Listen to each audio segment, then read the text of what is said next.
Hey guys, it's the Magic Hour. How y'all doing out there? Happy Wednesday.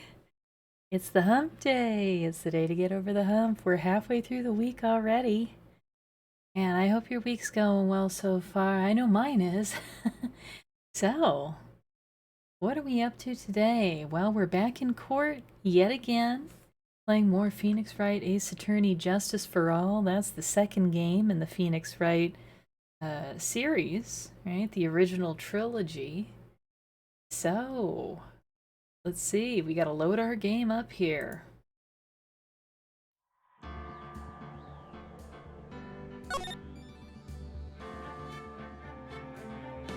Okay. That's right, we're back at the circus today in Turnabout Big Top. Go ahead and load this up.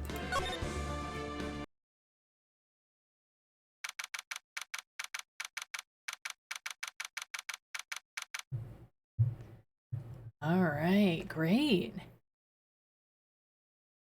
Hi, Virtue. Happy Wednesday. How you doing today? Good to see ya.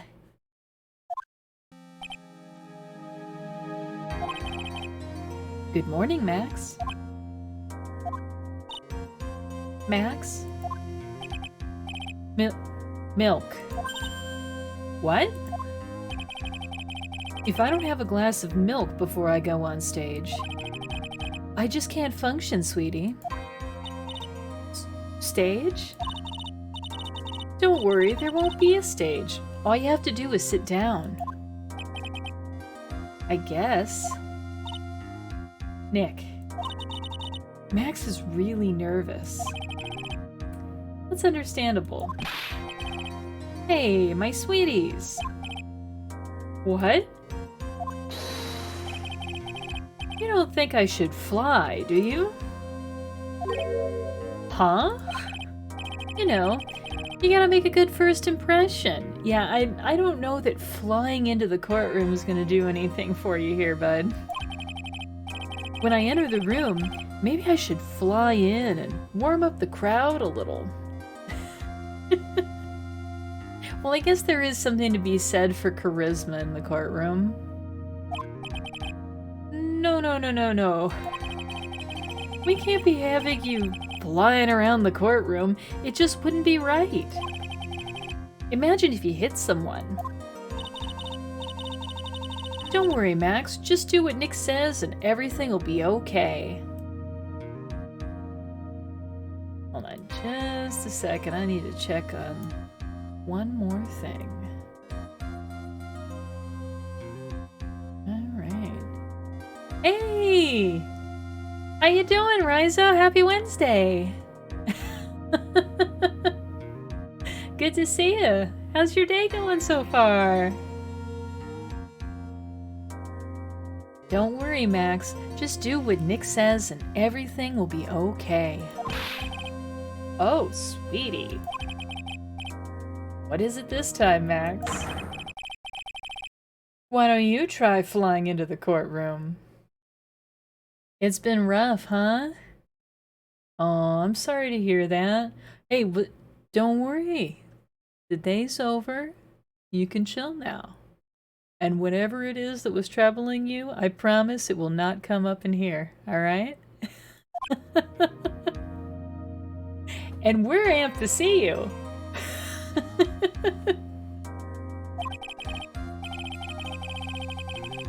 I can see it now.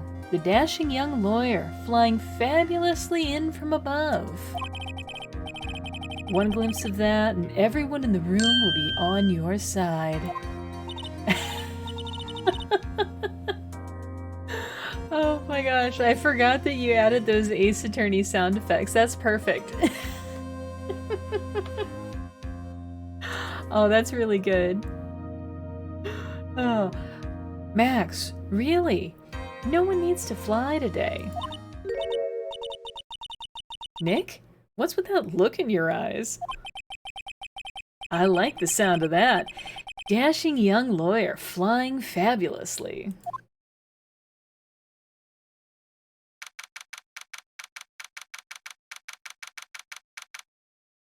Okay. Back in the courtroom. Here we go. And now the key... What? Your Honor! Get on with it! Wow. It just started. Oh, sorry, I just realized that the defendant's name is Billy Bob Johns. So... Well, isn't the defendant also known as Maximilian Galactica? Yes, Your Honor, he does often go by that name. You know, my grandchild is a huge fan of his. I think everyone here wouldn't mind if we call the defendant Maximilian Galactica. It sounds more friendly. Well, of course, we do need to be concerned about legal proceedings sounding friendly. Oh, well, maybe not, huh? Okay. I wonder if that is to our advantage. Ms. Von Karma, your opening statement, if you please. I hope you didn't bother thinking you'd win this one, Mr. Phoenix Wright. Eh? That spirit channeling trial was a sham. I refuse to acknowledge its legitimacy. It did not count. Do you hear me? She must still be upset about what happened last time. Yeah, dude, you think so? She prides herself on having a perfect record, and she loses to you last time. You think she's mad?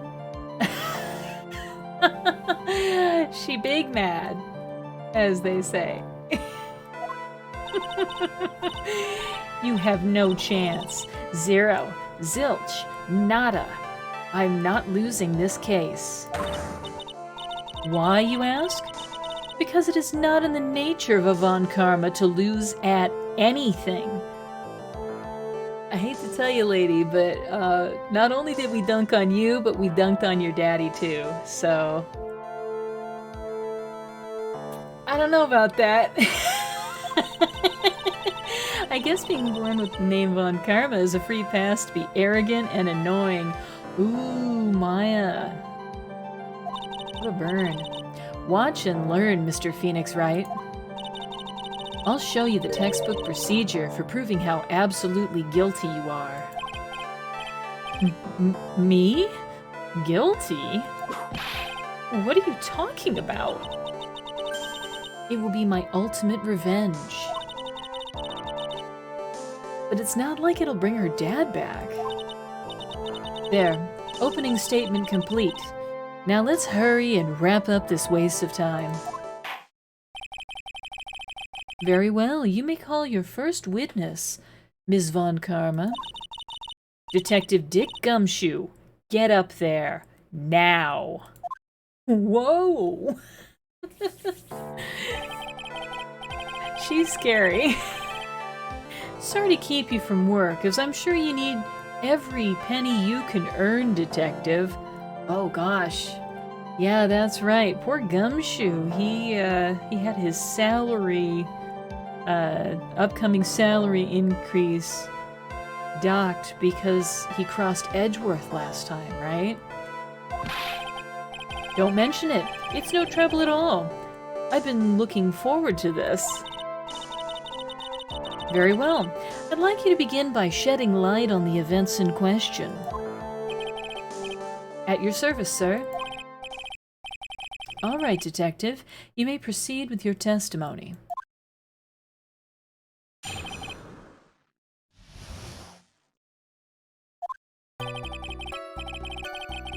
The night of the crime, snow was falling until 9:40 p.m., making it extremely cold out. All of the circus performers were gathered at the big top to practice their routines. The practice session broke up around 10 p.m. The murder itself took place in the plaza in front of the lodging house at 10:15 p.m. Okay. The victim was found bent over a wooden box, dead as a doornail.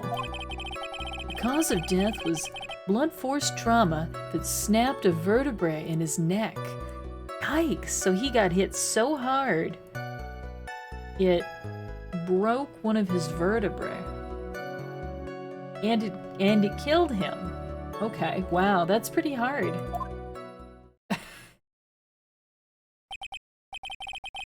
I see, he was beaten to death. Here is the autopsy report for the victim. The court accepts this into evidence. Autopsy report has been added to the record. Okay, all we know is time of death is 10:15, and the cause of death is blunt force trauma to the back of the head. How much you want to bet one or more of these facts is going to change as we talk to people on the witness stand? I have a feeling that's exactly what's about to happen today. Okay.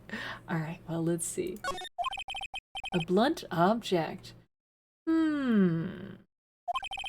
Very well. Mr. Wright, you may begin your cross-examination. Yes, Your Honor.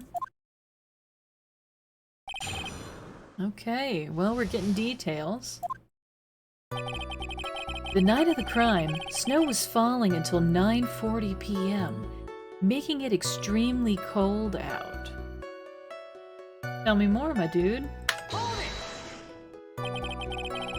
Let me ask you about the snow. It was nearly a blizzard up until the time of the crime. Did it pile up? It wasn't such a big deal. Maybe about 1.5 inches was on the ground. Snow froze in place and stayed on the ground until the next day. The snow. Let me see, there's gotta be more to this. Huh? What's the matter, Nick? I need to take a look at the court record.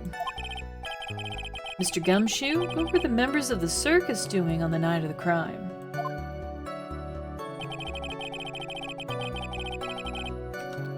Alright, so I need to look at this court record, huh? Let's see what all we have that has an actual time on it. Do we have anything that has a time? Other than the autopsy report, showing 10:15 being the time of death. Alright, so the snow should have stopped falling at that time. So there's gotta be some reason he's drawn our attention to this. That's fine. Okay. Alright, what else are you gonna tell us? All the circus performers were gathered in the big top to practice their routines. When you say all of the circus performers, who do you mean? Everyone but the dancers and staff were there. Regina the animal tamer, Mo the clown, Ben the ventriloquist, and of course the defendant Maximilian Galactica and his victim, the ringmaster. Oh, I almost forgot. Regent the tiger was there as well. Out of curiosity, what about the circus monkey? When I was investigating yesterday, he happened to snatch my wristwatch. Detective, you're welcome to file a police report after these proceedings. Well, we saw his watch when we were investigating the acrobat's apartment yesterday, right? Well, yesterday in this game. The practice session broke up around 10 p.m. After the practice was over, where did everyone head off to? Regina was playing with Regent, while Mo went back to his room tired from work. Ben the ventriloquist went to the front gate absorbed in his own world. The ringmaster and Max went off to the ringmaster's room to talk privately. Talk privately, huh? That's awfully suspicious. You wouldn't happen to know what they were talking about, would you? It seems they were negotiating Max's salary. Actually, Max was asking for Regina's hand in marriage. Alright. The murder itself took place in the plaza in front of the lodging house at 10:15 p.m. I'd like you to be a bit more specific about the events at 10:15 p.m. Okay, not a problem, pal. We've got a witness that told us how the whole thing went down. Ow! This is totally meaningless. Time to move on. Alright. We'll just have to revisit that testimony later. Detective Gumshoe, would you mind telling us how the victim met his end? Huh. I wonder who the witness is. Because Von Karma sure doesn't want us to know. Okay. Alright. The victim was found bent over a wooden box, dead as a doornail. A wooden box? That's right. The victim must have been carrying the wooden box when he was killed. Carrying the box, huh? It was a rather strange wooden box, Your Honor. What do you mean? Well, it was much heavier than it looked. Not to mention it was locked. Locked, you say? Alright, the victim was hunched over this 20-pound box. It boasts a small but strong lock. A 20-pound box, huh?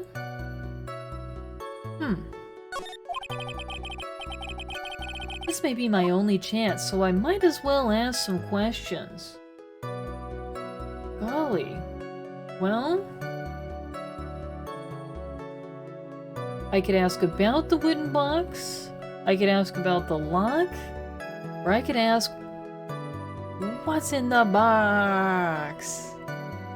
What's in the box? I think we have to ask that, given the option, right?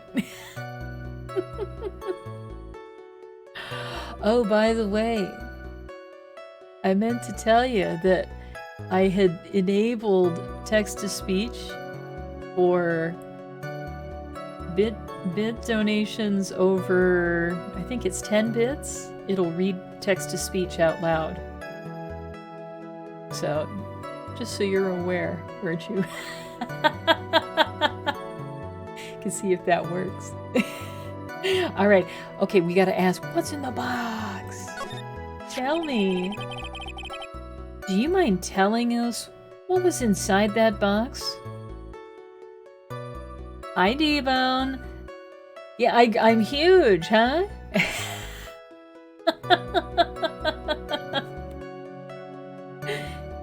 Yeah, I changed the layout a little bit. I'm just trying out some changes. What do you think? Do you like the changes I made, D-Bone?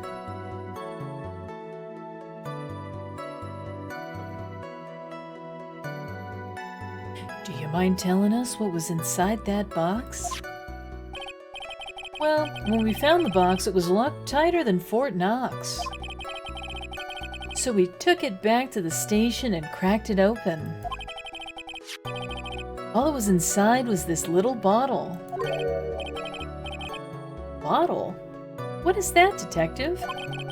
Exactly what it looks like, Your Honor. It's a condiment bottle.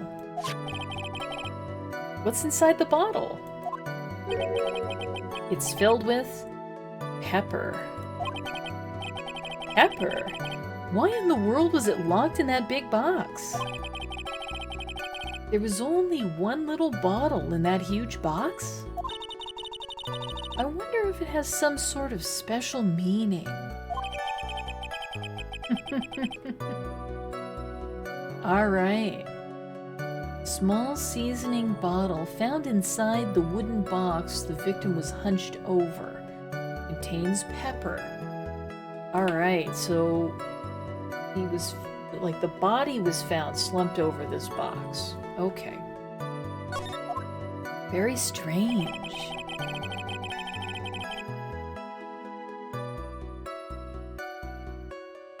You love the new layout in general. VTuber model is significantly bigger, but you love it. The model looks great. Yeah, well, you know, this is a good looking model, so I want to make sure you can see it.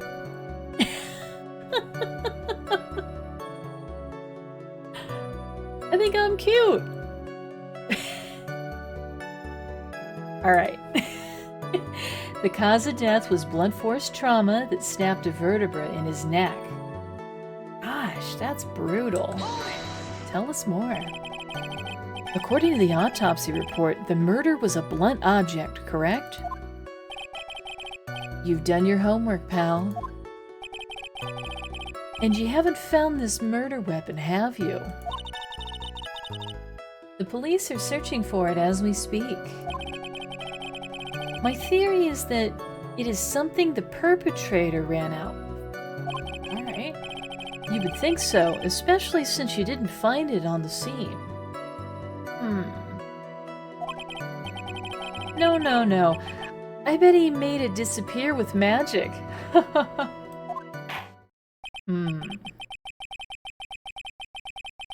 Well, I think we have a good feel for the details of the event now. I guess that's all we're gonna get out of Gumshoe in this case. You mean, all we're gonna get out of him is that little bottle of pepper? Now that we've wrapped up with the detective, I'd like to call my next witness. Eh? I'm not even off the stand yet. Yeah, I mean, we don't get to... That's it?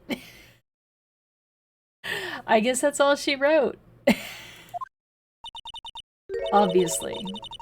But that's due to you being slow and unable to take a hint. I don't know, but wrapped up has such a mean sound to it. I'm a sensitive guy. Thank you very much, Detective Gumshoe. You may step down. Dang, what happened to procedural justice? Huh? So I guess Von Karma's the one who gets to decide when we're done mounting our defense. Okay. Ms. Von Karma, call your next witness. I would like to call Mr. Benjamin Woodman to the stand. She must be talking about Ben the ventriloquist. I wonder if Trillo will show up on the stand as well. I have the feeling, oh man, this is such a unhealthy relationship he's in with this ventriloquist dummy. As stated before, she does have a whip. Yes, exactly. She is downright terrifying, don't you think? Please state your name and occupation for the record. My full name is Trillo Quist. I'm employed as an operatic tenor. Excuse me? The witness called to the stand was one Mr. Benjamin Woodman, ventriloquist. That rope must be cutting off your circulation. I said that I was a singer. Maybe you don't believe me. Fine, I'll grace you with a song. Me.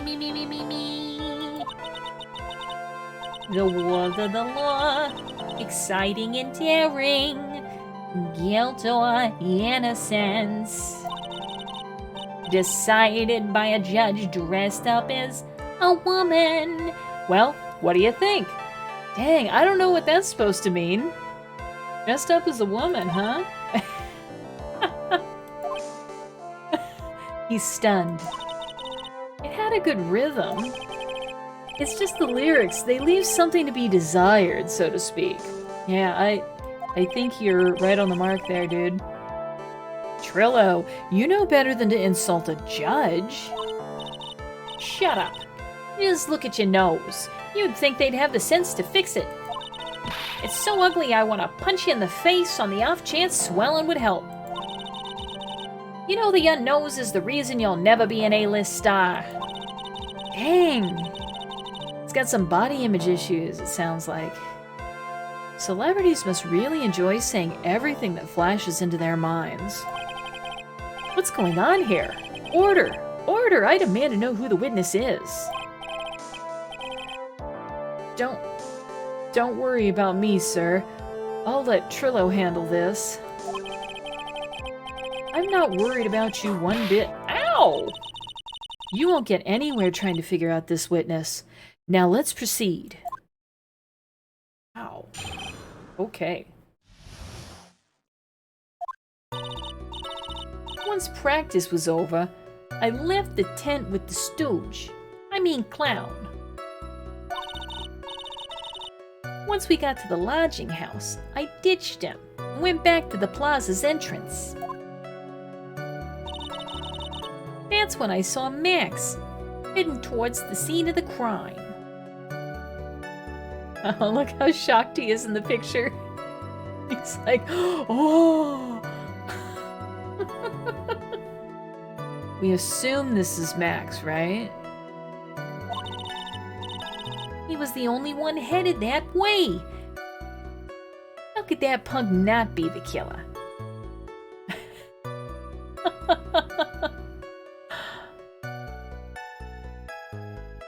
Aw, Rizo. You're really kind. Thank you so much. Hard. I'm trying really hard. You know, it's not easy to get things just right, so I'm just sort of trying different things out. And so it's good to get feedback.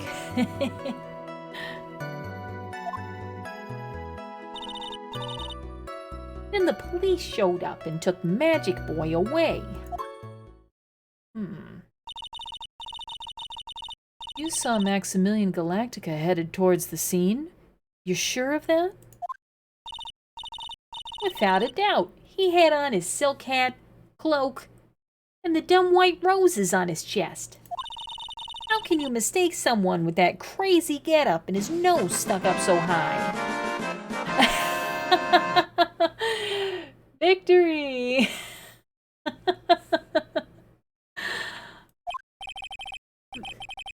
That's enough. I think we all get the picture. Just one thing. You said you ditched the clown. That's right, dress boy.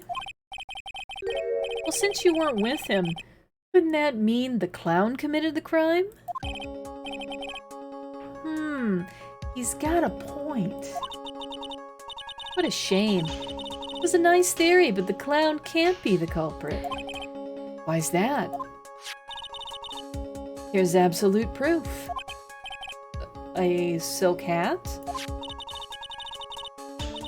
This was found at the scene of the crime. It belongs to the defendant. Yes, indeed, Keikatonica, that is a whip. And she scares the heck out of me. She is not afraid to use it. Ah. Without question, he was wearing his signature hat during practice. If the clown was the murderer, there would be no reason for this hat to be at the scene. Well done, Ms. Von Karma. Your prosecutorial skills are unrivaled. Well done. Thank you for stating the obvious.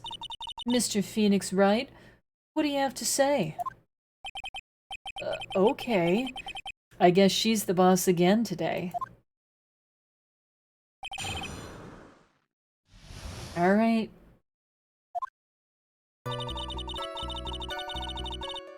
Once practice was over, I left the tent with the stooge. I mean clown. Once we got to the lodging house, I ditched him and went back to the plaza's entrance.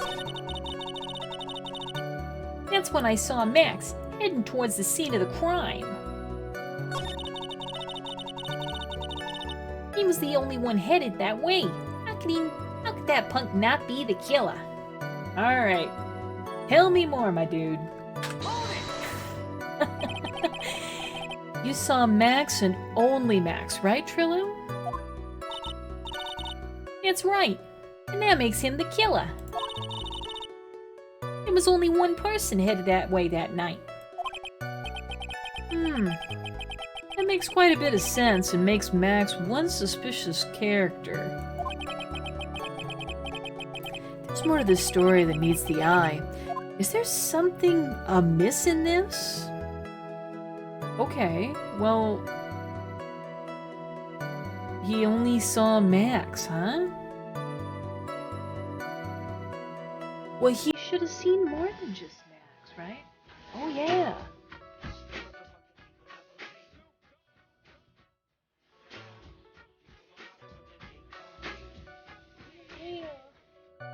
Oh, man. You know I'm all about the thug life. All right. Now, I think I'm pretty sure he should have seen more than just Max, because he should have also seen the victim, right? He should have seen Russell. That's a bit strange, don't you think? What's strange? That you only saw Max. Doesn't it seem like you should have seen someone else as well? What? Where are you going with this, Mr. Wright? Who else do you suppose this witness could have seen? Well, he could have seen the murder victim. Right? This guy. That's the victim. That's correct. If Trilla was at the entrance to the plaza, he should have seen the ringmaster as well. Oh! Obviously, the ringmaster arrived at the scene of the crime before the witness could have seen him. Anyone with sense could have figured that one out. What are you talking about? The ringmaster and Max went together to the ringmaster's room. Is that, according to the defendant, a likely story? If Maximilian Galactica was supposed to be in the ringmaster's room, why was he, just as the witness stated, at the scene of the crime? Ugh! I see. It seems that at this stage I have no reason to doubt this witness's testimony. And there are clearly no conclusive contradictions. He's right. A brilliant judgment, Your Honor. Now let's move along with the testimony. Trello wouldn't happen to have an ulterior motive for incriminating Max, would he? Well, Max is part of that bitter love triangle with Regina.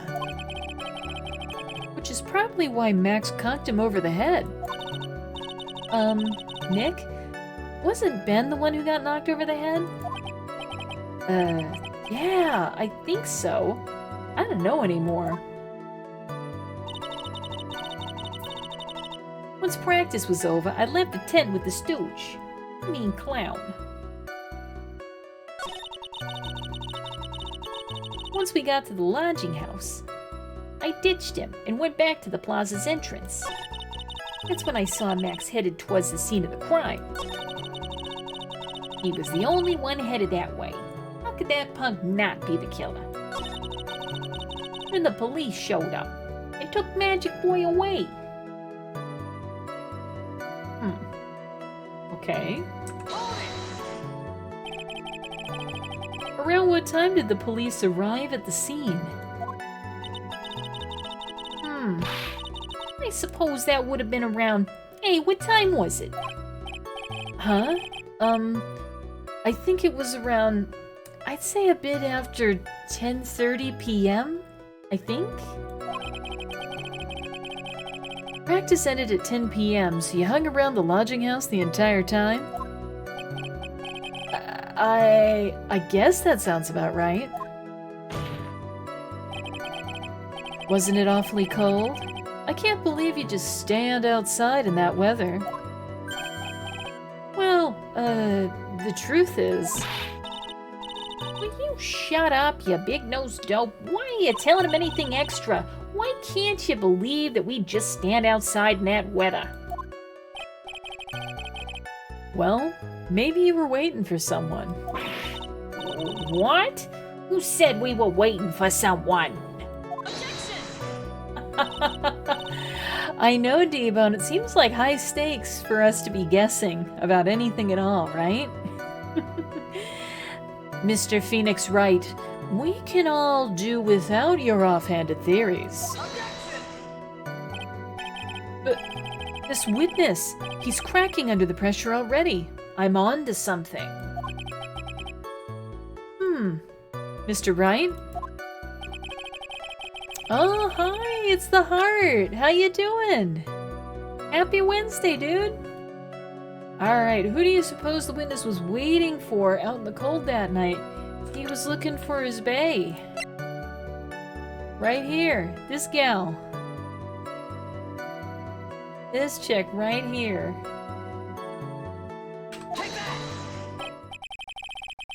Well, if he was waiting outside in the cold, it was for one person. And one person only. He was waiting for the animal tamer, Regina. Whoa, did you see all of his limbs fly off? Homeboy just exploded with that revelation. You were waiting outside for Regina to come back from the lodging house. Okay, am I mistaken? Is this true? Well, you can't really ask me that question. Who cares who I was waiting for that night? What's important is what I saw. Don't you forget it. Well, well, well. The puppet may be a bit stiff, but he's right. All right. There's obviously a reason why this witness was there that night. He spent all that time waiting for Regina to arrive. Moreover, even if someone else would have walked right in front of him, I doubt he would have paid them a second thought.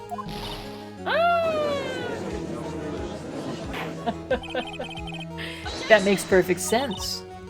What did you just say? The witness saw the defendant at the scene of the crime. However, he did not see the victim on the way to his eventual demise. If you accept that, then you must accept that there's a high likelihood that he could have missed someone. There's absolutely no proof that the witness was waiting for the animal tamer. How am I doing? I'm doing really good, you know? We're halfway through the week. And I'm glad. I'm ready for the weekend, honestly. This has been an awfully busy week for me. And it sounds like it's been a busy week for a lot of you too. But the good news is we're already more than halfway done, right?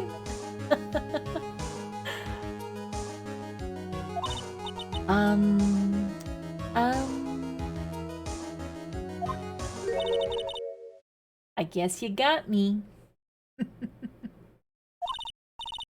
All right, I'll spill the beans for real this time.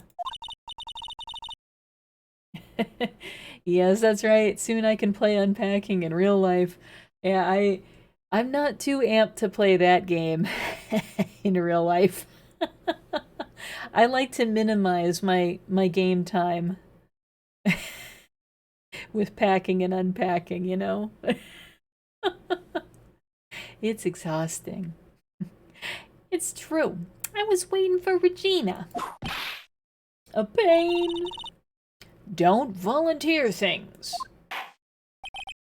Mr. Quist, tell us the truth this time, and I mean the whole truth. Were you or were you not waiting for Regina at the entrance to the lodging house? I was. I was waiting to propose to her. You were what? Waiting to propose? Oh. What's the matter? You think the humans have a monopoly on marriage? The matter of puppet marriage is not under review in this case. You're the judge. I mean, look at your horrible outfit. Or pain. Thanks to your bumbling, my perfect plan is not so perfect anymore. Now we have to waste time getting to the bottom of some silly proposal by a puppet.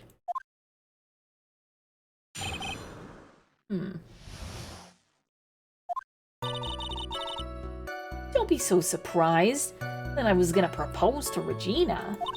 I even had something to give her. I kept it in my pocket, waiting for the chance to propose and give it to her. Of course, I also had it in my pocket that night. It was a present for her. In the end, I wasn't able to give it to her, so I've still got it in my pocket.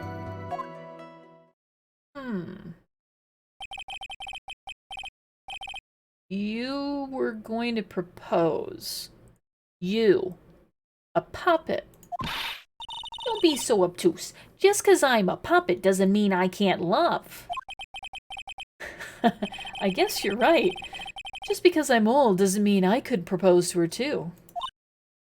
Exactly. Keep in mind that Regina is 16.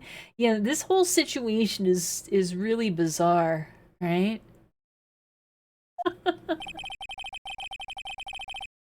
His honor is looking a little less than honorable right now. Yeah, it is really gross. Okay, Mr. Wright, please continue with your cross-examination. What was with that sigh at the end?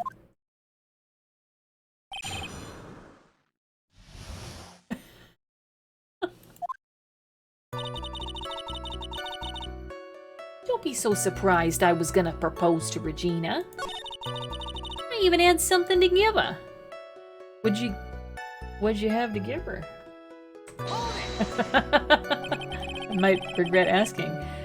What is it exactly that you planned on giving her? You know exactly what I was gonna give a numbskull.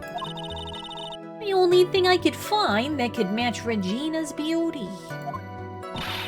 Answer his question. What was it? You're gonna die when you hear this. It's an engagement ring. Engagement ring? Wow, those two nearly fell out of their chairs. Mr. Phoenix Wright's joke has gone too far. Time for this to end right here. Francisca's whip looks like it's about to lash out at almost anything. One hit from that thing will probably shut someone up for a long time. Well, pain equals bad. Okay, this is a compelling argument. On the one hand, yes, pain equals bad, but on the other hand, it's our job to push on despite the pain. See, if we give in to this bully, we're not going to be able to effectively defend our client, right? So this is the honorable way. Let's push on. It may be something of a joke, but this is a historic moment. The first time that a puppet has ever... I advise you to cut this argument short. I'm gonna have to agree with the defense here. Will the witness please revise their testimony? Specifically about the engagement ring. I'd like to stick to facts, not sociology. You sure do enjoy sweating the details, especially for a man in a black bathrobe. Sweating the details, huh? I planned on giving an engagement ring to Regina. I kept it in my pocket, waiting for the chance to propose and give it to her. Of course, I also had it in my pocket that night. It was a present for her. In the end, I wasn't able to give it to her, so I still got it in my pocket. No, you don't. No, you don't, my dude, because it's right here. You think he's gonna get mad if we present this to him right now?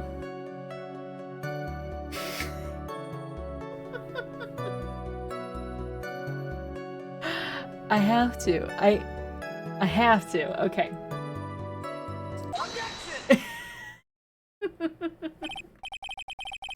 Trillo, do you mind if I show you something? What is it? What are you talking about? Uh-oh. Looks like they're gonna double team me now. Wait, I'm not sure that's what you mean, Phoenix. Hey, Eagle! Wow, talk about good timing, man. How you doing today? Happy Wednesday! Welcome! It's good to see ya! Oh, this game is just completely insane. Oh man, I'm doing great. Thanks for asking. Oh, this is so much fun. Alright. Do you recognize this ring? Ah, that's mine! Give it back. Thief! Thief! Didn't you just testify about this very object? I believe you said... In the end, I wasn't able to give it to her, so I've still got it in my pocket. Why then do I have it right here?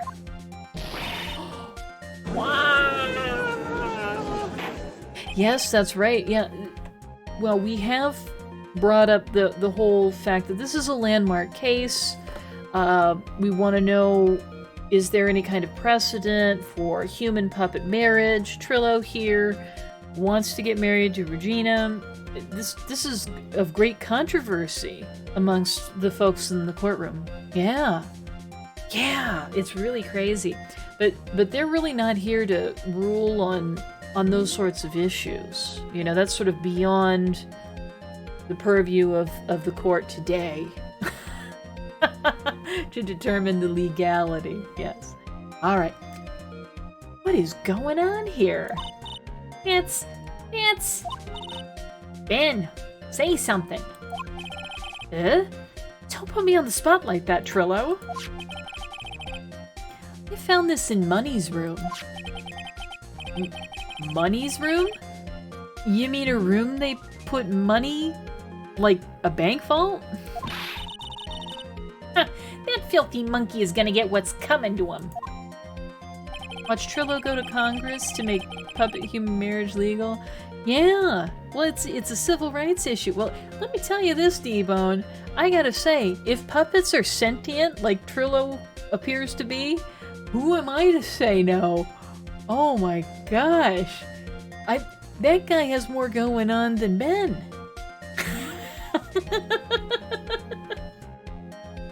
I don't know, I may be persuaded on this issue. There's a lot to say for it. Okay, Mr. Quist, I would prefer if you avoided slandering innocent fiats in my court. Well, Your Honor, Money really is a monkey, in every sense of the word. Ah, I see. Well then. Money likes to go after the shiniest things that he can find and gather them up. Shiny things? Trillo. When was this ring stolen from you?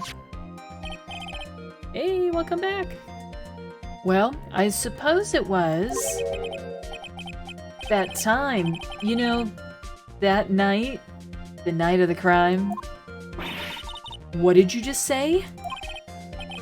Details. I need more details. Well, it was stolen right after Max showed up in the plaza. Right about when you saw the defendant walk past, correct? Well, I guess you might, be able to say that? The ring might have, well, it could have been taken around that time. Ooh. Ah! Yow! Ooh.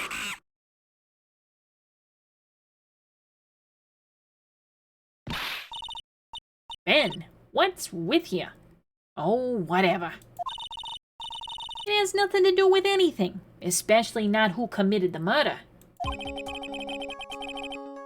It's not for you to decide what has to do with what. Now, Trillo, back to the topic at hand. I haven't admitted to a thing. Not I, Mr. Trillo Quist. What did you do when the ring was taken, Trillo? You know exactly what I did. I I chased after that ring-snatching monkey money. But you weren't able to catch up with him, were you? It's all this slow, loafy fool called Ben's fault. While he was fumbling his way through the snow, that dumb monkey was able to get away. That is indeed an incredible shame. Well, this does indeed prove one very important point. Prove an important point? What point could that possibly be? Well, I think there's a problem here. It's so corny. Yes. Ventriloquist. Exactly. There's a huge contradiction in this witness's testimony. Contradiction? The witness just testified to the following effect. Up until the police arrived, he didn't move from the entrance to the plaza. However, the witness just stated that he chased after Money the monkey. When the witness was off chasing Money, there was no one watching the plaza. What is the meaning of all this, Mr. Phoenix Wright? Where are you going with this little theory of yours? I'm saying that there's no possible way that this witness saw the plaza the entire time. That's where I'm going with this little theory, which leads me to my next point. It is entirely possible that someone other than the defendant was at the scene. Oh, yeah. It is entirely possible. Interesting. Ooh. Well then, tell me this, Mr. Phoenix Wright. Do you have any proof that something slipped past this vigilant ventriloquist? Well, he obviously didn't see the victim, the ringmaster, arrive on the scene. However, that doesn't change the fact that he saw the defendant arrive. The witness is lying. He's blinded by his rivalry with Max. Well, the defense's argument does hold water. This witness does have a history of animosity towards the defendant. What? How dare you? I wouldn't lie just to get that dork face in trouble. He's not even worth it. I saw him. No doubt about it. I saw that worthless liar. Well, just for clarity's sake, let's flesh out exactly who you saw on that night. I told you so many times, you'd think you'd know my story's not changing. You've already changed your story, Stick Boy, and I'm sure it'll change some more. Where there is one lie, there are usually many more behind it. Exactly, Maya. That's why we have to keep after him. Yeah. Alright. I'll give you that I was waiting that night for Regina.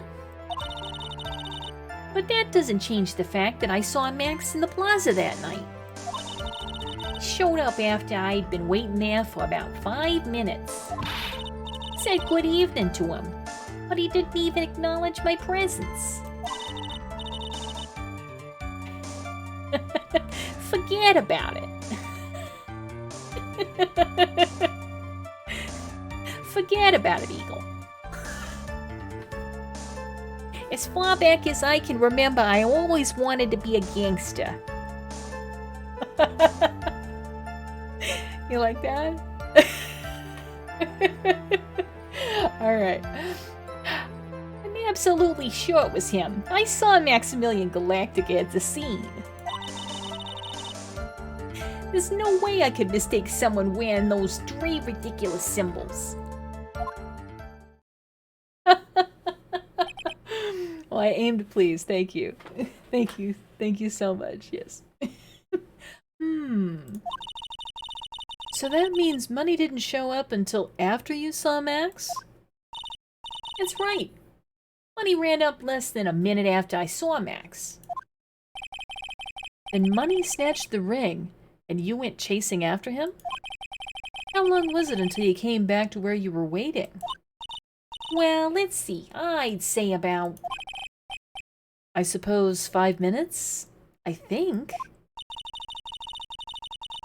So the victim could have arrived on the scene in that 5-minute stretch. Mr. Wright, please proceed with your cross-examination. Okay. I'll give you that I was waiting that night for Regina. But that doesn't change the fact that I saw Max at the plaza that night. He showed up after I'd been waiting there for about 5 minutes. I said good evening to him, but he didn't even acknowledge my presence. Really? I think this is interesting. Tell me more. So you testify that you said good evening to Max that night. You must enjoy asking incredibly obvious questions. Well, it's not very obvious because you guys are rivals, so how are you doing the whole, like, you know, top of the evening to him, right? You do more feud, but you're into this? Hey, I'm glad you're enjoying. You say good morning in the morning and good afternoon during the day, right? And it's obvious that I'd say good night to someone at night.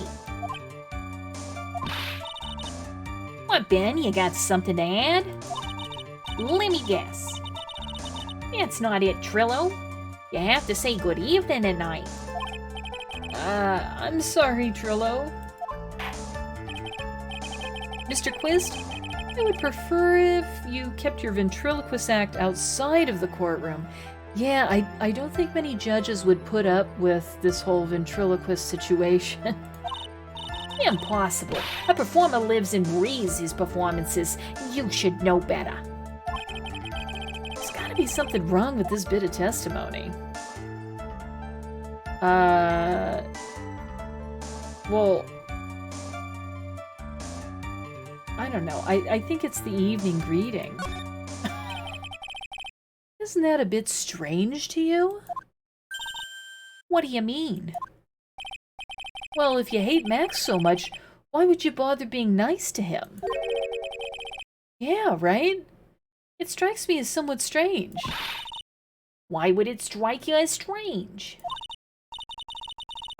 Exactly. How is it strange to be cordial to one of your coworkers? Well, if it was simply just being cordial to a coworker, I would understand. Ow! That hurt! Maybe you should think of having some proof before your lips start flapping next time.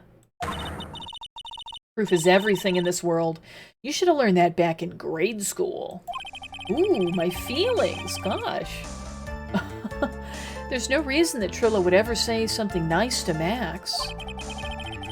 How do I go about proving that with the evidence? Bluffing is everything in this world. But I'm sure you already learned that one. I guess I can give it a shot. The witness will resume his testimony. I'm absolutely sure it was him. I saw Maximilian Galactica at the scene. There's no way I could mistake someone wearing those 3 ridiculous symbols. Oh yeah? Those 3 ridiculous symbols, huh? Out of curiosity, exactly how many times have you asked that question by now? If you're gonna ask me again, I'll answer with a course. Everyone together now. Silk hat, cloak, white roses. Thank you very much. Maya, you didn't have to join in, did you? But it's fun shouting with everyone else. There has to be a hole in his testimony somewhere. I agree, but do we have the proof to make something stick? All we can do is try, right, Nick? We've got to have something that will prove useful. Alright, time to go to work. Okay. Alright, well, we know that he was waiting for Regina. But I think the whole feud, it's pretty obvious, right? He wouldn't say good evening to this guy. They're in a love triangle. I'm gonna try presenting... How about Regina's picture? Here she is. Alright. What do you say to this, bud? Trillo, is it not true that you had a fight with Max on the day of the murder? Ooh. A fight? A fight over Regina, to be exact. It wasn't that big of a deal. It was just an argument. A disagreement at most. A disagreement usually doesn't end with someone getting clonked over the head. Wow. Whoa.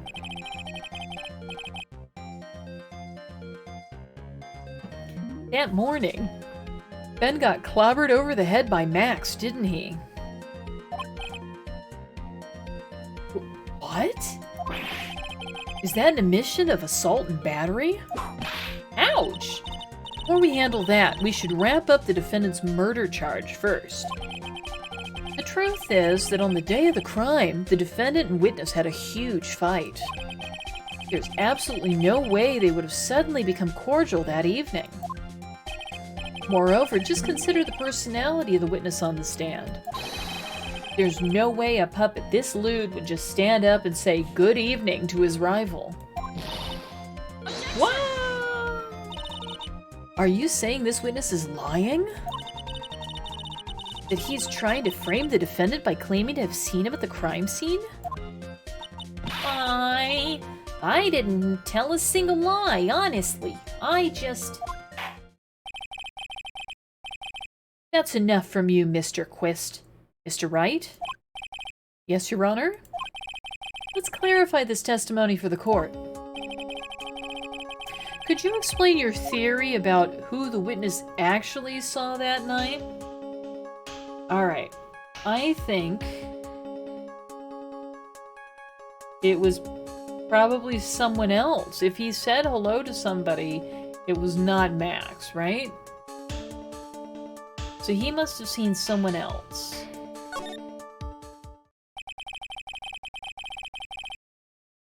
It is my belief that the witness did indeed see someone that night. Right, Eagle? It had to be somebody else. It was just someone else. That's who he said good evening to. What kind of theory is that? The correct one. Furthermore, I don't believe the person the witness saw was Max at all. What?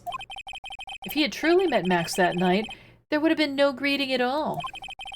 Which means there's only one proper answer. The person the witness saw that night was not Maximilian Galactica. That is why Trillo made the effort to greet whoever it was he saw that evening.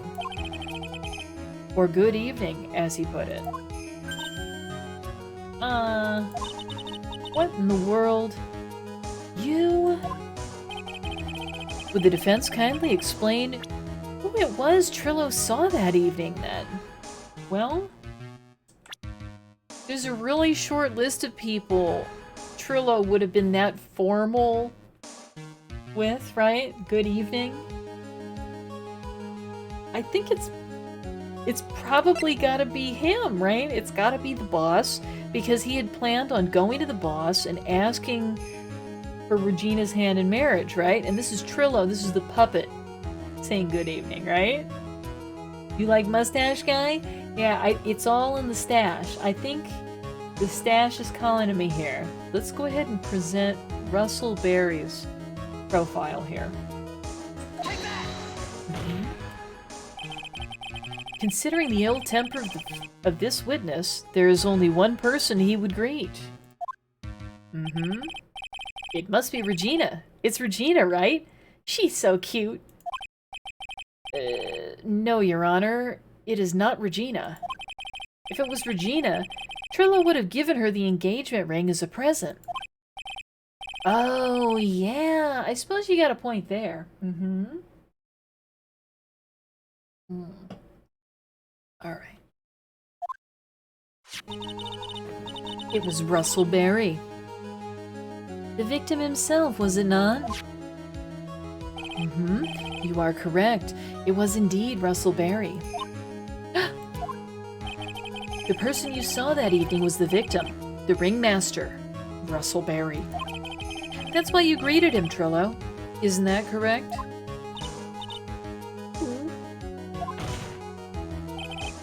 Answer the question, Mr. Quist. Wow! Order! Order! How do you respond to this? Wait a second. Well, at first I thought it was the old man. But once I got a better look at him, it was obviously Maximilian Galactica.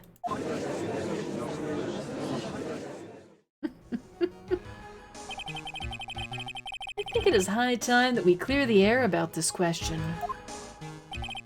Mr. Quist obviously witnessed a single person in the area of the plaza that evening. The problem is identifying exactly who that person was.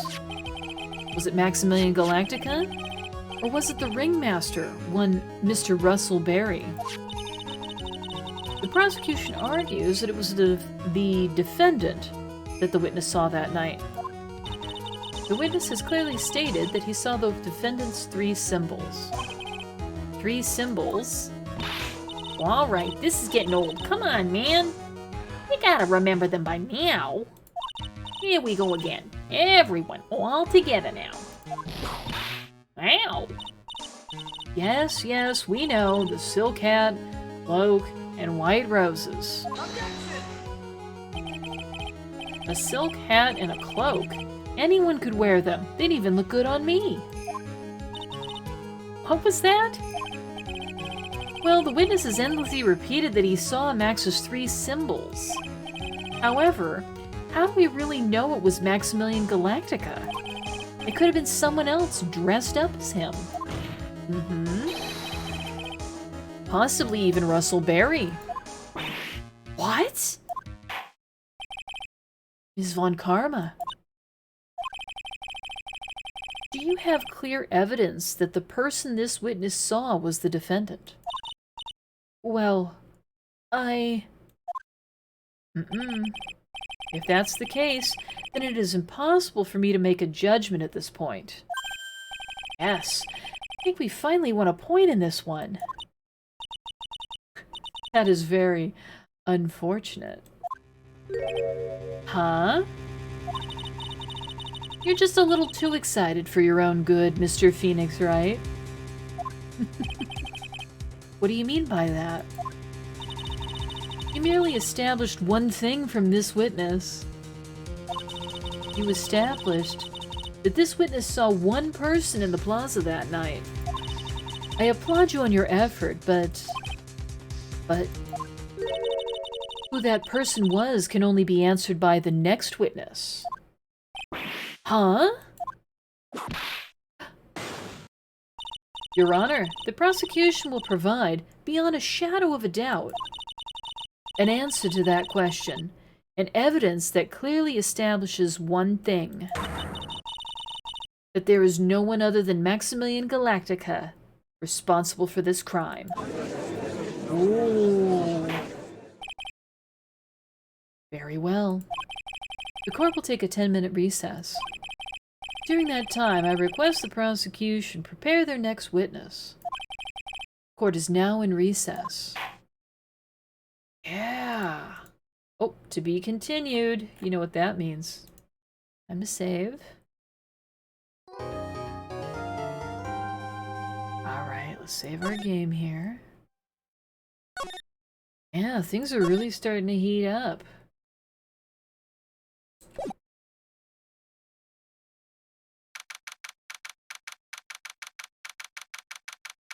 We're back in the defendant's lobby, waiting for court to be called back into session. sweetie. You have to believe me. I didn't go anywhere near that crime scene. So then, where were you when the murder took place? We talked about it yesterday, remember? I was in the ringmaster's room. And while you were there, it was the ringmaster who left the room, right? Exactly. He told me to wait in the room because he would be right back. That's when the ringmaster headed to the scene of the crime, right? That's what it seems like. But the ringmaster must have been wearing Max's costume, right? Oh, sweetie, I just remembered. I went straight to the ringmaster's room, still dressed in my stage clothes. But when I got there, I went ahead and took the costume off. Which means... it means that the ringmaster could have taken his costume and went out looking like Max. Fabulous! That's a fabulously possible possibility. Well done, Nick. However, sweetie, why would the ringmaster want to dress up like me? Isn't that a bit strange? If you think about it, all they found at the crime scene was my silk hat. What about my cloak? Where did that go? Ah, D-Bone, you're headed out? Alright, good to see you. Take care, have a good night. Double, Wow, Max, I never thought of that. You should be a detective or something. Well, I was never quite sure what to be when I grew up, magician or president. You have no idea how hard it was to make a decision. That's really cool. Fabulous. This mystery just keeps getting deeper. Yeah, exactly. Mo the Clown. I think Mo the Clown is going to be the next witness on the stand. Yeah. Oh. Going back in now. I bet you this is Mo, right? Okay.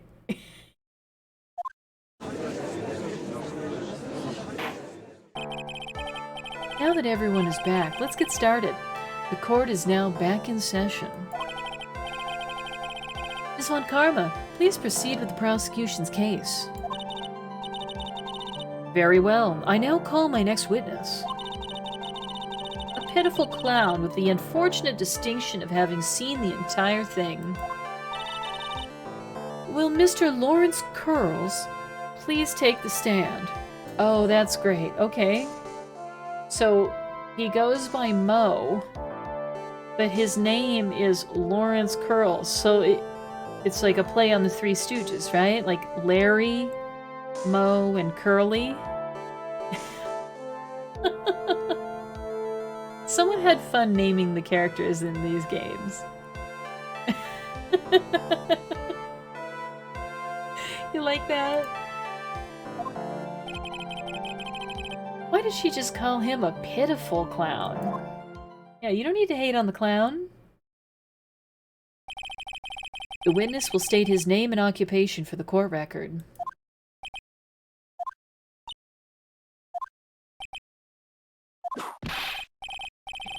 In West Clonadelphia. I couldn't read that fast enough, but that appeared to be a clown-themed parody of the theme song to The Fresh Prince of Bel-Air. I.e., in West Clonadelphia, born and raised on the playground is where I spent most of my days. Name and occupation. Will the witness please inform the court why he is speaking autobiographical gibberish? Oh, I'm sorry. I'm just not used to being in court. I've never been in courtroom my whole life. I wasn't quite sure what the joke was best suited for this sort of occasion. What in the world are you talking about? You're in the Grand Hall of Justice, not some comedy club. Since it's easy to see your occupation, please state your name for the court. Oh, yeah, maybe this joke is okay. Mom, do I have to wear pants? The sign only says no shirt, no shoes, no service. Ah, ha, ah, ah, ah, ah.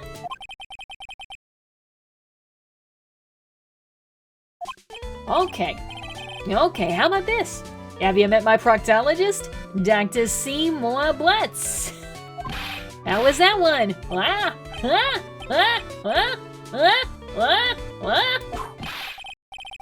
But a couple of clowns who were up to no good started making trouble. Your name? Lawrence Curls, professional funny man, also known as Mo the Clown. I know. She's just beating the snot out of us, isn't she? Yeah, there's very few rules in this courtroom, aren't there? You witnessed the scene at around 10:15 p.m. the day of the murder, correct? Yes, it is. Very well, Mr. Curls, will you please testify to what you saw that evening? A rabbi, a priest, and a Rastafarian walk into a pit.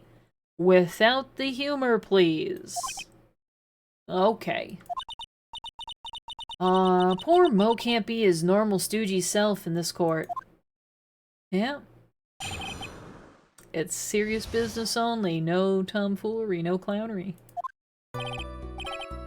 I know. I'm not the greatest comedian in the world. I haven't been able to make people laugh for 10 years. No matter what I say, all I get in return is a vacant stare and polite applause. Since no one ever laughs at my jokes, I've taken to laughing at them myself. It's a bad habit, but hey, at least I'm trying. Imagine my predicament. I'm a clown who can't make people laugh. I'm almost useless. But I keep trying. I even tried to come up with jokes just for today. But this atmosphere is very nerve-wracking. I decided to try making everyone laugh. Seriously, everyone. What do you think of me? How am I doing? What? What just happened there? Aren't we the ones who are supposed to be asking the questions here? Witness. Huh? We will listen to your call for help after the court proceedings are over. Thus, please stick to the facts of this case. Really? You'll hear me out? Well, I'll make sure that one of my staff will be your straight man later. Thank you! I can't wait! Poor Gumshoe. Now that that's settled, shall we begin once again with the testimony? Of course we can. I'll talk for as long as you want.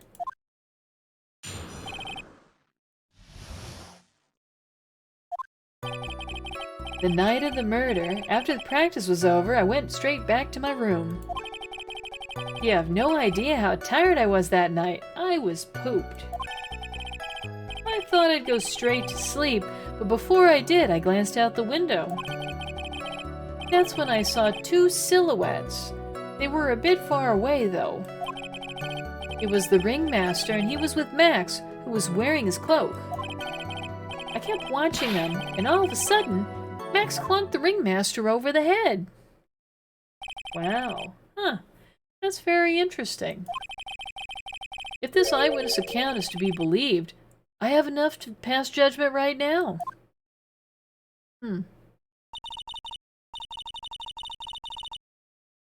Of course you can. There's no way that this account can be criticized. However, the witness is a bit, how do you say, off-kilter. Almost like he has some sort of atmosphere of guilt surrounding him. That must be because of my insincere smile. Mr. Wright, please begin the defense's cross-examination. Yes, Your Honor. Nick, You've got to find some kind of contradiction in his testimony. I know that. Mr. Wright? Your Honor? I'm afraid that if you push this witness too far, it would bring disaster upon the court. Thus, I sincerely hope you're not going to engage in pointless saber rattling. I understand, Your Honor. If you cause this clown to stray from the facts, I'll hold you responsible. Why am I responsible? I'm not the one with the corny jokes. Alright, so we gotta be very careful what we press him on, huh? Night of the murder, after practice was over, I went straight back to my room. You have no idea how tired I was that night. I was pooped. I thought I'd go straight to sleep, but before I did, I glanced out the window. Okay. Why did you look out the window? You just happened to glance out of the window. You could say that. You could also say I peeked, stared, glimpsed, peeped, eyeballed. Mr. Curls. Oh, I guess synonyms aren't allowed either. What should I do? I wonder if I should press him further on this issue. Yeah. Okay, yeah. Why not, right? Exactly why did you look out of your window that night? Right, Eagle? We gotta get more deets, and there's no way to get those without pressing this dude. This guy definitely knows something. He's not telling us all the facts. Something simple can be big. That's exactly right. Why? Why? Clowns don't need a reason to look out their windows, do they? That's not what I meant. I meant that, well, when we spoke yesterday, once I had tucked myself into bed, I heard this amazing noise. It was incredibly loud. It sounded like a giant thump. Interesting. Oh yeah, I forgot about that. You forgot? Your Honor, the witness looked out of his window upon hearing a loud sound. He did not just simply glance out of his window that night. Oh yeah, that's right. I forgot to mention that thump, didn't I? Yow, yow, wow. That's not something you just forget to mention.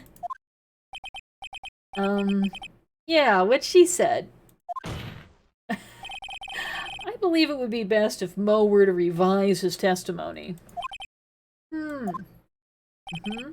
Very well, Mr. Curls, please revise your testimony. This should start turning the tables in our favor. Gosh, I hope so. I heard a huge noise outside the window, and that's what made me take a look outside. You heard a noise? Okay, what kind of a noise?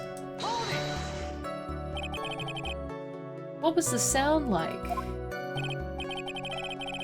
Well, I guess it kind of sounded like, I guess you could say, Mr. Curls, may the court remind you that humor is unnecessary. Joke! How'd you know I was gonna make a joke? Huh?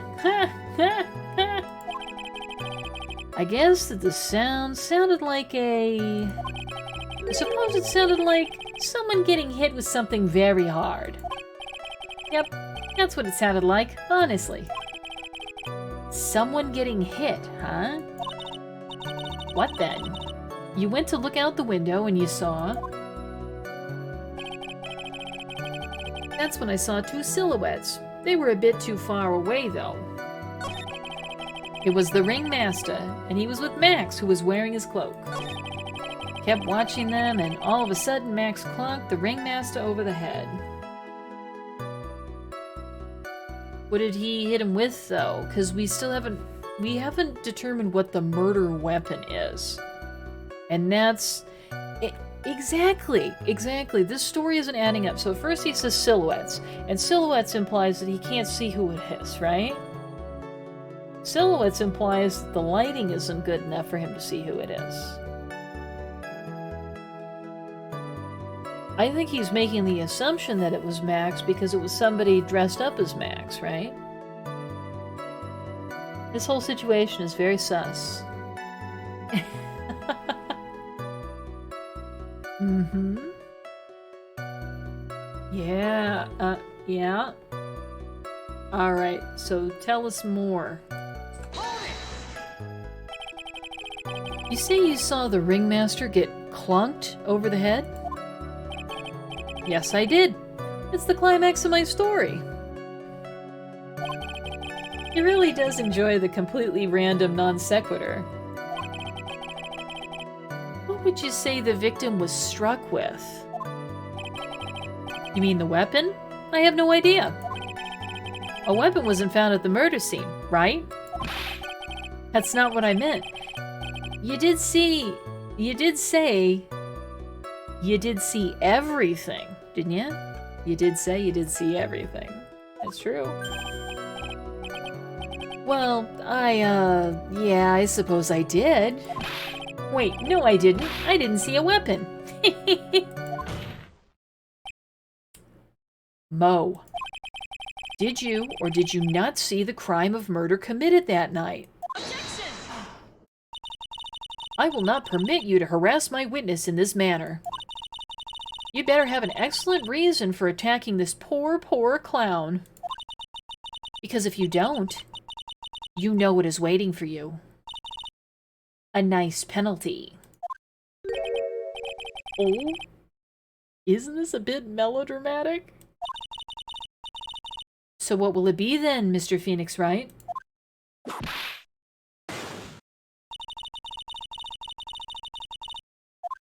Do you have any clear basis to believe that my witness did not see the crime?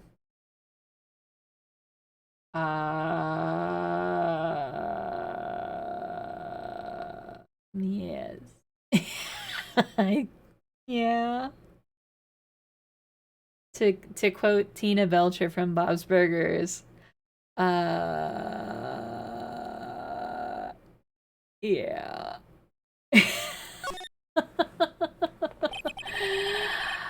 I've got a great reason to make my claim. Alright. And I suppose you'll be telling us all that great reason. Of course I will. The reason is the witness's very own testimony. Booyah. What is the meaning of that, Mr. Wright? Mo said that he heard a sound like a thump of someone getting hit. He did say that. However, Mo just stated the following under oath. I kept watching them, and all of a sudden, Max clunked the ringmaster over the head. If Mo is to be believed when he says he looked out the window upon hearing a sound, there's no way he could have seen Max clonk anyone. Alright, so what he's saying is there must have been two different strikes, right? One being the sound that made the clown look outside, and the second strike being the one that he witnessed, right? Oh, I know, Eagle. Like, everyone involved in these cases, they just want to be on the stand, and they want to be in the middle of the action, you know? In 1972, a crack clown unit. I think I didn't get a chance to read all of that, but I'm pretty sure that was an A-Team reference. That's an old school TV reference at this point. Do any of you even know about the A-Team? That's an old one. That was the show Mr. T was on. way back in the day. You probably don't know who Mr. T is either if you don't know about the A-Team. Oh, you do, Eagle. Hey, there you go. Because there isn't a plan B. There you go. Mr. Curls, how do you respond to Mr. Wright's assessment? They didn't commit. These clowns promptly escaped from a maximum security clown car. Curls? Are you reciting the C-Team theme to anger this court? The C-Team? Oh, man. The C-Team! Oh, too much, man. Too much. Okay. Maximum security clown car. No, I'm just stalling for time while I jog my memory. Great job, Nick.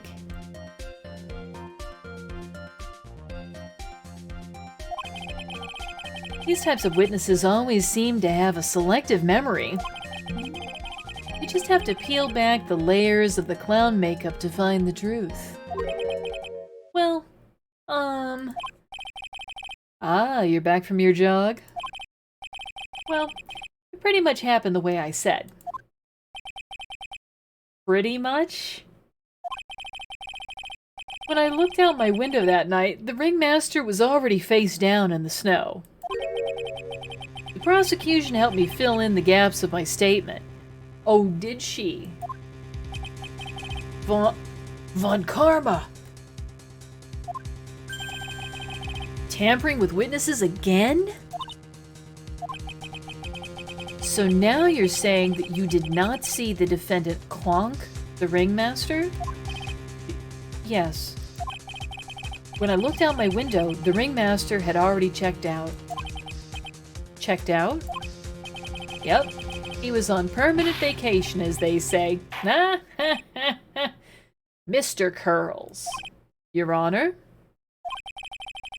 You did not witness the actual crime. However, you still say you saw the criminal, correct? Yes, exactly. The ringmaster was slumped over, and I saw someone's silhouette next to him. Very well, then please testify to this silhouette you saw. I expect the truth. And if I even catch a hint of a joke from you, I will put you in a holding cell until you learn court etiquette. Got it? Got it.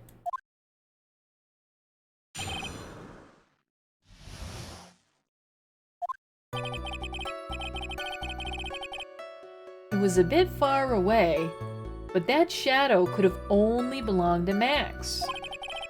There's no doubting it, especially since I saw his uppity symbols. Silk hat, that black cloak, they were all there. His face was silhouetted, but there was no doubt it was him. His cloak was fluttering in the wind, so I couldn't really see what he was carrying. Okay.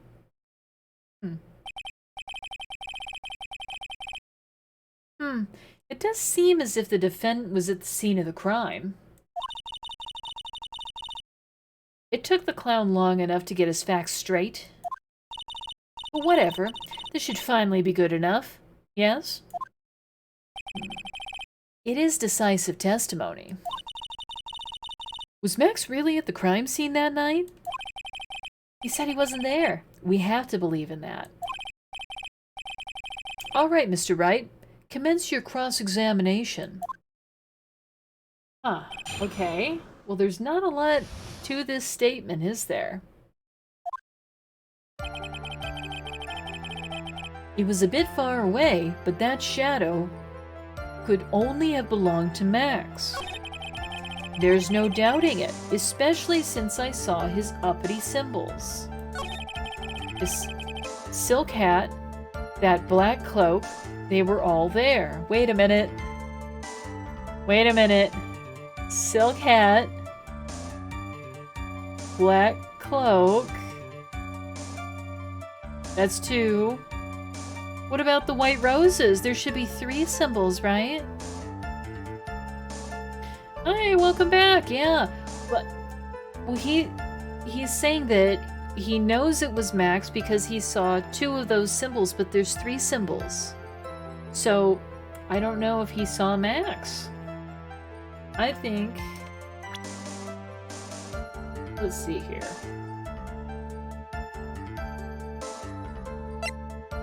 This promo poster, right? Yeah, it's got his 3 famous symbols on it. Let's present this. Where are the roses? Where are they? You say you saw all of Max's uppity symbols? I suppose so. The silk hat and the cloak, right? Mo? Everyone knows that Maximilian Galactica has 3 uppity symbols. 3 symbols? Yay! Everyone get ready! All together now! Silk hat, cloak, white roses. What the? Who cares if he knew that there were 3 or not? He saw what he saw, and he saw the symbols, he just forgot to mention one. Isn't that right, Mo? Do you like pie? I love pie! 3.1 fois! Silence, fool! You are to respond with the whole truth. No fractions. Order! Order! Mo, you didn't see the roses, did you? To be honest, there weren't any roses on the person I saw. The crime scene was dark. It's obvious it was too dark to see that kind of detail. Now it's getting interesting, right? If Von Carr was such a perfectionist, why does she leave out so much? Yeah, well... It doesn't appear that these details strengthen her case at all. So I think she's really hoping that we haven't done our due diligence or we won't ask the right questions. She's hoping that we're going to be bad at this. And she obviously doesn't know who she's messing with right now. Okay. Alright. But the witness said he was able to see the silhouette of the criminal's face. Not to mention that the roses are white. There's no way he could have missed them. Then the roses must have fallen off when the defendant assaulted the victim. If that was the case, then the police would have found them near the crime scene. Yeah, they would have, wouldn't they? Mr. Wright, are these white roses truly material to the facts of this case? Clearly not. He's just toying with the court. That's right, Eagle. Get lawyered. JD'd. I got her on the ropes now. These seemingly insignificant facts have never failed to lead me to the truth yet. Someone is toying with the court, but it's not me. Your Honor, do you recall Trillo's testimony? There's no way I could mistake someone wearing those 3 ridiculous symbols. How can you mistake someone with that crazy getup and his nose stuck up so high? How could you mistake someone wearing such a snobby 3-piece getup? Trillo saw them all. He saw all 3 of Max's symbols. However, this witness claims there were no white roses on the person he saw. There is absolutely no doubt that this is a contradiction.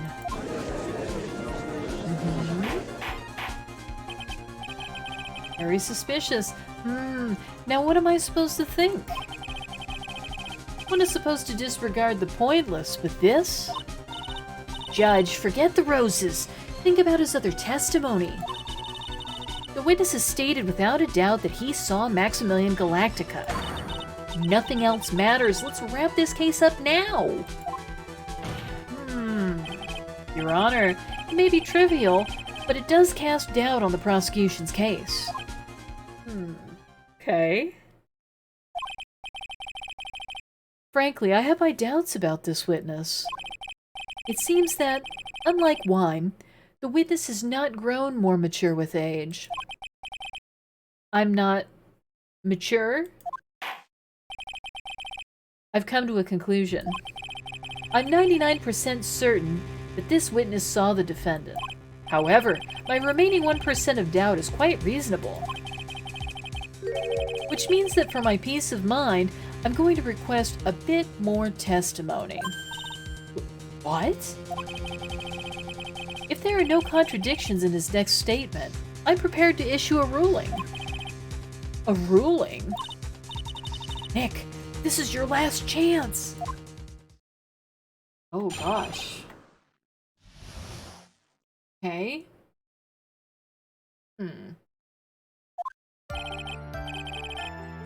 There's no doubt in my mind there were no white roses that night.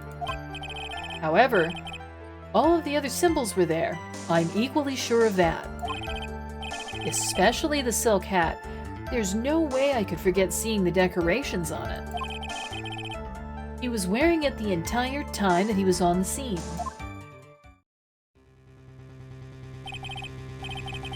Mr. Wright, you've got one last chance at this.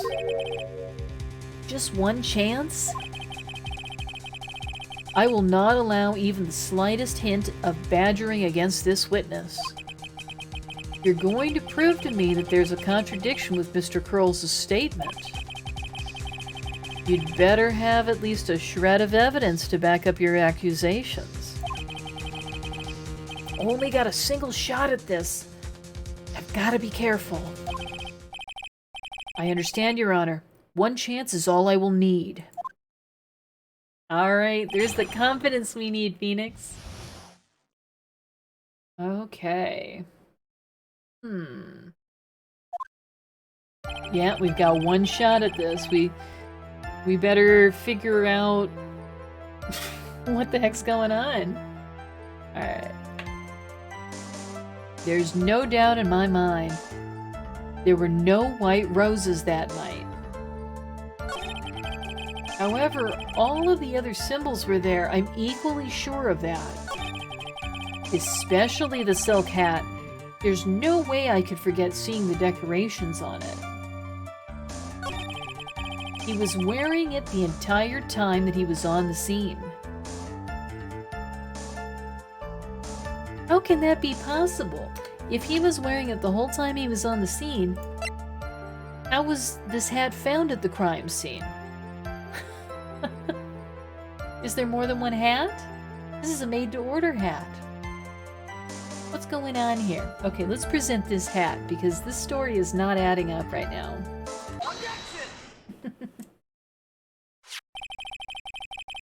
This wouldn't happen to be the silk hat you saw that night, would it? What are the specific decorations? I believe it is specifically a peacock feather, right? Yep, that's it. That's the hat he was wearing that night. No question in your mind. Exactly how would one mistake a thing like that? I see. Is there some sort of problem, Mr. Wright? Ms. Von Karma. Where exactly was the silk hat found? Must you always ask these questions? It was found at the crime scene. The crime scene? That means the silk hat fell off at the crime scene. However, the witness clearly testified to the contrary. The witness stated that he was wearing it the entire time that he was on the scene.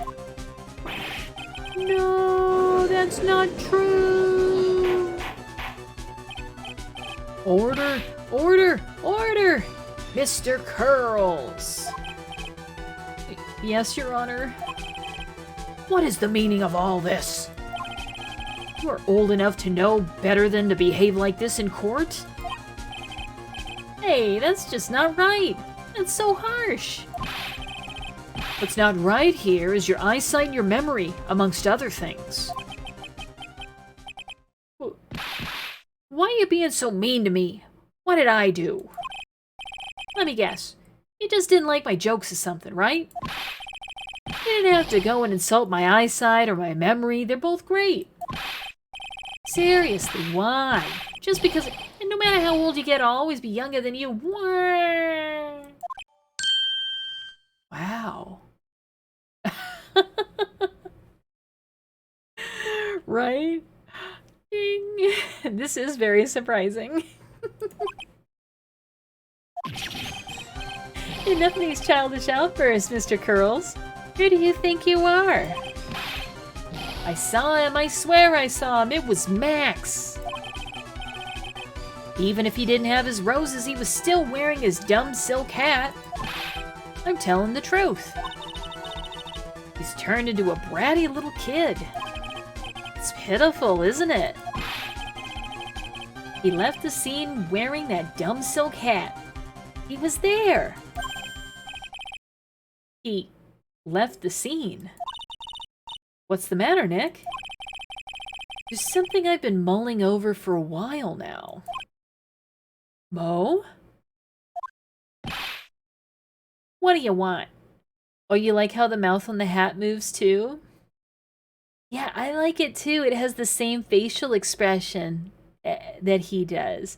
It kind of reminds me of that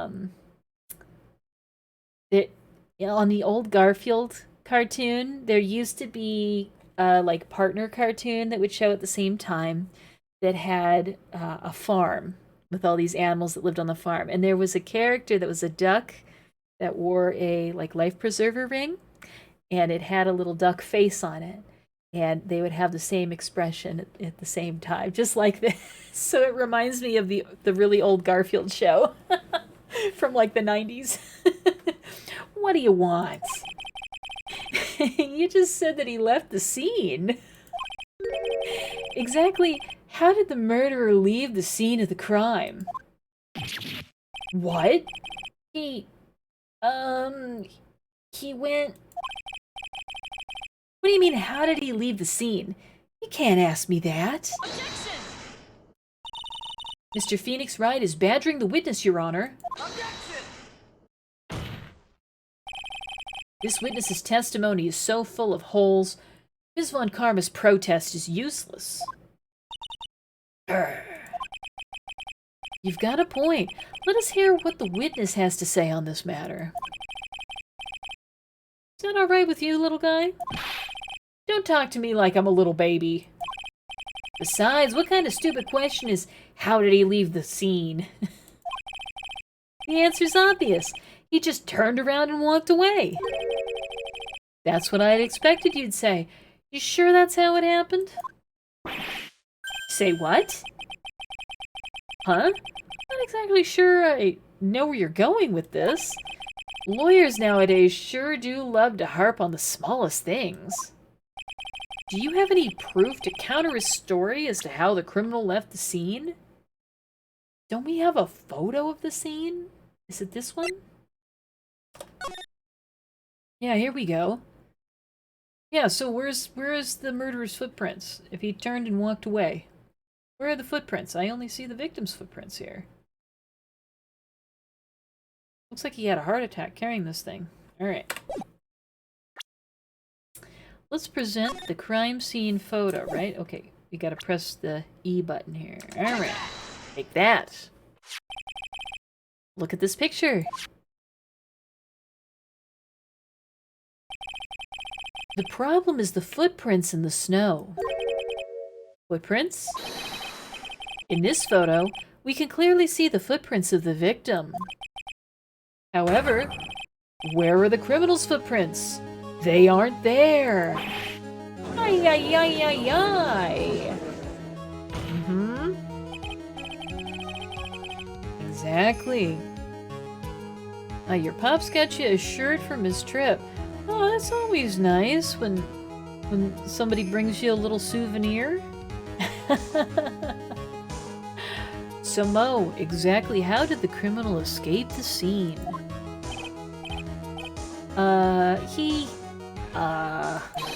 Your Honor, this witness has already proven that his testimony is completely unreliable. I move to strike all of this witness's testimony from the court record. I agree.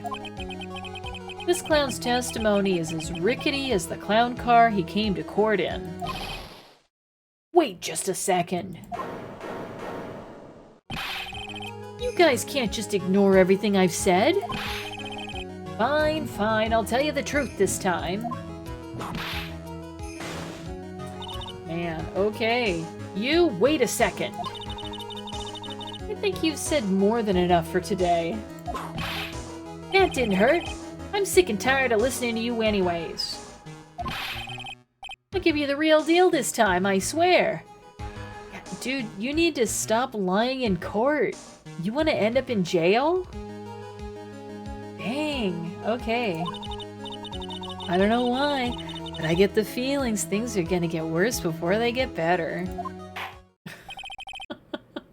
Mr. Lawrence Curls. Yes? The testimony you provided up until now has been false.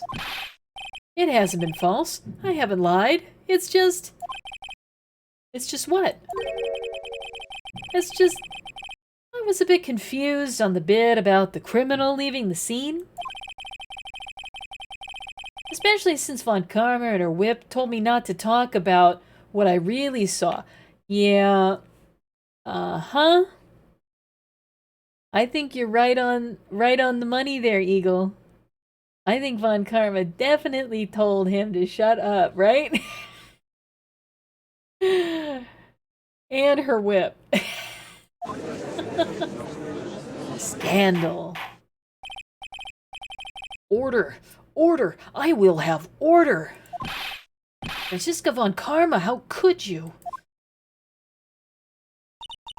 Your Honor, if you had heard the truth from this witness, you would have exactly the same opinion as I have. What opinion is that? It's not funny. That's enough out of you. I'm gonna listen to what he has to say. Now then, let's hear the truth about what you say you saw, Mr. Curls. Huh, you're not gonna believe this, but it's all true, I tell ya. Try not to waste our time with your idiotic drivel. Dang, she's so mean.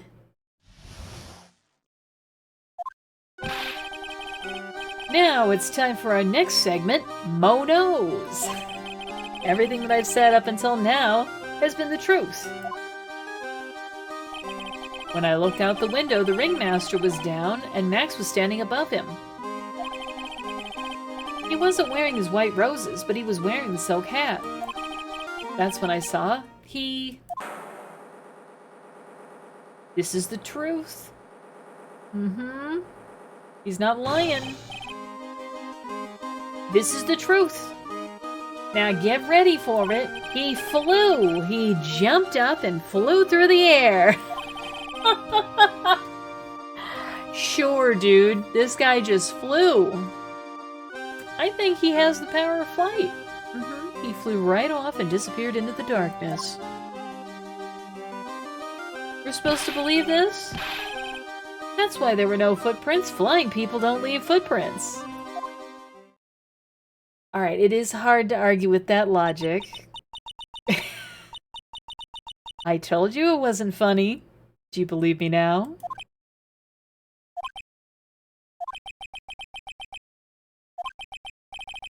Well, that was... how do you put this into words? Maximilian Galactica is a world-class magician. Yeah, exactly. He could have used the existing footprints to, like, back out of there or something like that, right? Cords. Yeah, flying. Flying, that's a tough one. That's a tough one, okay.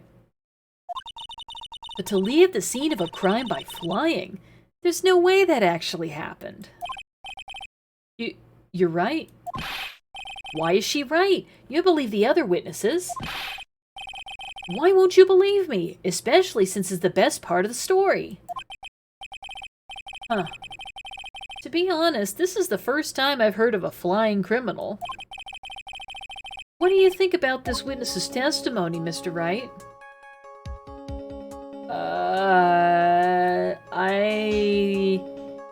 I don't know. His eyes were playing tricks. He's telling the truth.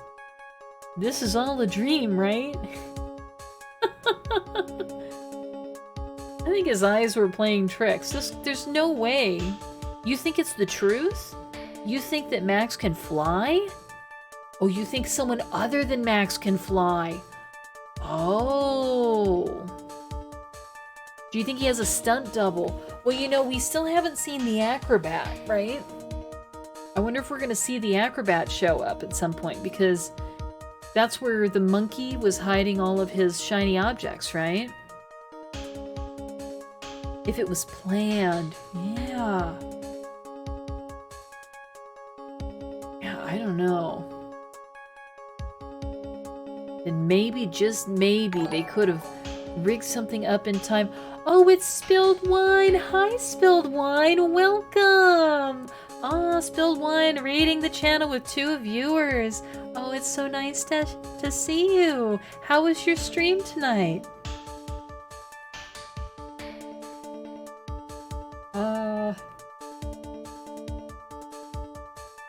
See if I can get both hands going here. Yes, here we go. Heart for you, Spilled Wine.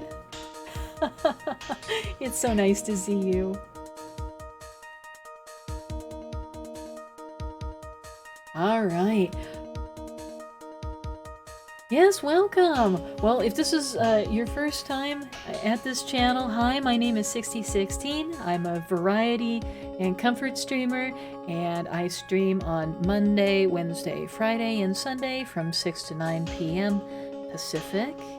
And we just like to relax and have a good time. Ah, your computer's always slow when you end the stream. That's totally fine. It's so nice to see you. What did you stream today? Let's see here. Let's see if this works.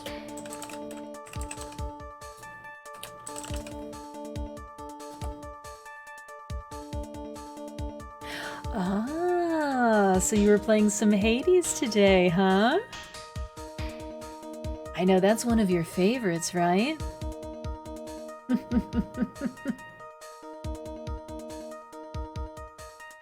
Ah, very cool. You know, Wine, I was just thinking about you earlier today because I was watching a video where someone was playing Cult of the Lamb, and they had some kind of a viewer interaction add-on or extension so that their Twitch viewers could help them play Cult of the Lamb. I thought that was so cool.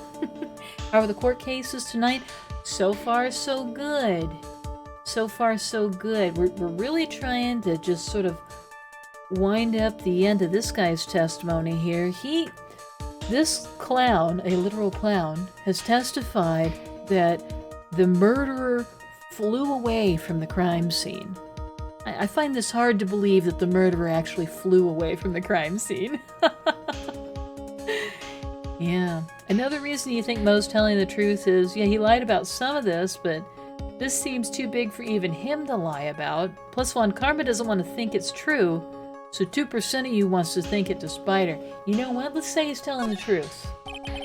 Let's just go for it. What he just said was so strange, I don't think he would have made it up. Which means that he's telling the truth? That's what I think. Nick, wait! That means Max actually used magic. Yikes, you're right. Ow! Only a foolish-looking fool could be fooled by such a foolish fool's foolish dream. Don't be ridiculous. Magic does not exist. What do you mean magic doesn't exist? Alright, well, even if magic doesn't exist, we know that spirits definitely exist in this game, and, like, possession is real, for example. There's some of this borderline magic stuff going on in this game. But that's Mac's shtick, right? Yeah, flying? That's exactly it. Mm-hmm. Exactly. Exactly, Eagle. I suppose I will let you all in on my thinking regarding this matter. The criminal disappeared into the sky. I'd love to believe that. But I just can't wrap my head around how that could actually happen. You imbecile. If you disregard a need for proof, Ms. Von Karma's case is sound. However, I've got the feeling that this case is in dire need of more investigation. Thus, I will conclude today's proceedings at this point. It's an undisputed fact that the criminal left no footprints at the crime scene. Yes, I agree, Eagle. Proof is very important, especially in a court of law. It's pretty much the #1 thing, right? Evidence? Tomorrow I want us to find out the reason behind this mystery of mysteries.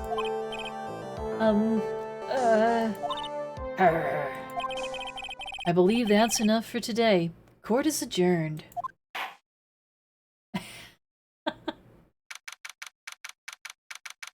Alright, well I guess we gotta go back out into the field and see if we can't get more evidence.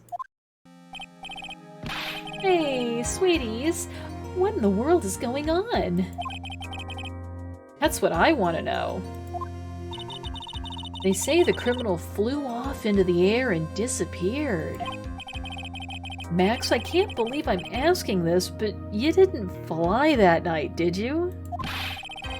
I know you didn't mean to ask me such a fabulously stupid question.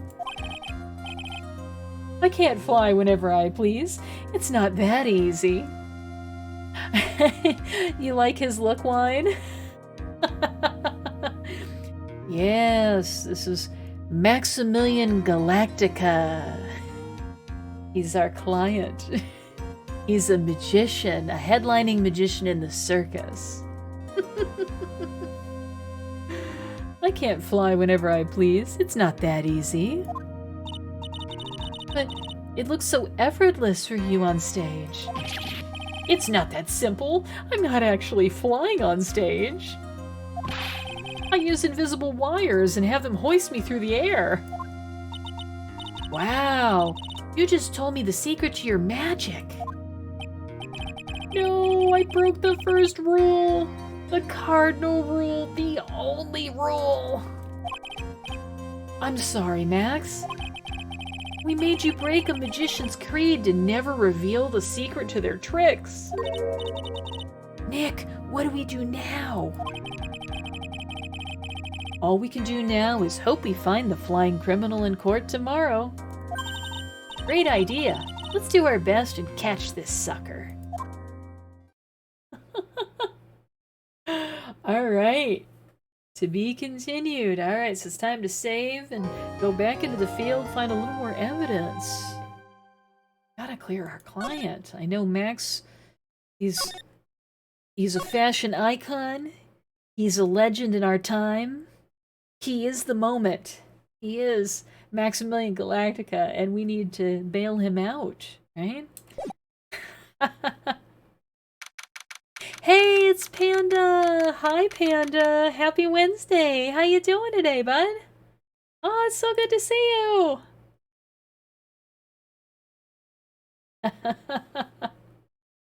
Oh, we're back in our law offices. Okay. Nick? What is it?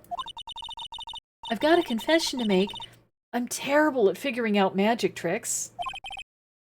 Magic tricks? Yep. Magic tricks are by their very definition tricks, right? But I can never figure out the tricks when I see them. How am I? I'm doing amazing. Thanks for asking. How's your day going? Did you stream yet? Are you gonna stream later tonight? That's because the tricks are performed by pros. They do it so you can't guess the trick. But the trick Pearly showed me was incredible. Not streaming today, but you're going to stream on Friday. Oh, great. Looking forward to it. That'll be a lot of fun. It's all about misdirection with magic tricks. Yeah, that's exactly it, right? Pearls did a magic trick? What kind of trick was it? Let's see. It looked like she pulled the end of her own thumb off. First she put her right thumb next to her left hand, and then it just separated. She could move it up and down and everything. It was incredible. Really? Was it kind of like this? What? Wow, how'd you do that? Nick, you're like a real magician. Oh, Maya's fallen for that old, well, I guess I won't be able to do it with my model, but you know. You know what I'm talking about. The old thumb move. See, this is why I just can't figure out magic. I'm no good at it. Especially hard tricks like flying away from the scene of a murder. It'll take all the fun out of magic if you keep trying to figure it out. Do we have anything to talk about? Oh, just the generic, what should we do next in case you have total amnesia, right? Alright, so let's get out of here. And where can we go? We can talk to our client, or we can go back to the circus. Well, let's check in with this guy first, right? Because he's paying our bills.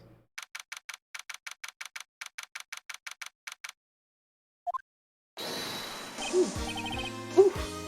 My sweeties! You mind hurrying up and getting me out of this place? We're doing our best, Max. Just hang in there. A little while ago, some people from a local TV station came by. And since I'm a famed magician, they said, let's make you your very own TV special. Really? What kind of TV special? Maximilian Galactica, the Great Prison Escape. It would be aired live. Hey, that sounds like it would be an awesome special. But if I do the special before I'm acquitted, they'll never let me out of here for real. That's true. If you try to break out of jail before you're acquitted in court, you are definitely going to be kept behind bars for quite a while. Well, it would surely be an unnecessary addition to your troubles with the law. That's what I was thinking, but the production staff is already working on the show. If you don't get me out quick, I'll have no choice but to stage a real prison break. You seem awfully calm about that possibility. I'd have no choice. It would be a contractual obligation. That's show business.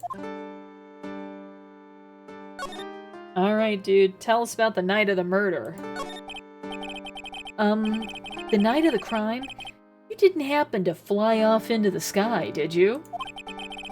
Here's how everything went down, sweetie. At the time of the murder, I was sitting in the ringmaster's room. Not to mention, flying off into the sky is not just something I can do at will. I don't care what the stoogey clown says, it wasn't me. Max, do you mind teaching me the trick behind flying? You'll have to forgive me, sweetie. The difference between me and cheap imitation magicians is that I keep my mouth shut. I don't teach people tricks. But I will say this much. It's much harder than you think. I was thinking about this in court today. I've got a favor to ask of you. Anything for you, sweetie. Be friends with the other performers in the circus. Fabulous! A great joke! Why would I be friends with a bunch of hacks like them? But I've won on the world stage. I won the International Grand Prix. International Grand Prix? Performers should always look to perform on the world stage. But the performers at this circus are completely and utterly devoid of ambition. That is something I can simply not tolerate. Ambition, huh? Something about what Max just said rings true to my ears.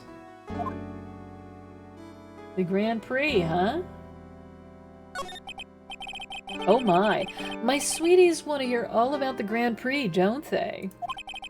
To be honest though, I've told this story like 100 times already, so it's a bit boring. I'm sorry to make you tell it again. You must not have heard me. I'm really sick of telling this story.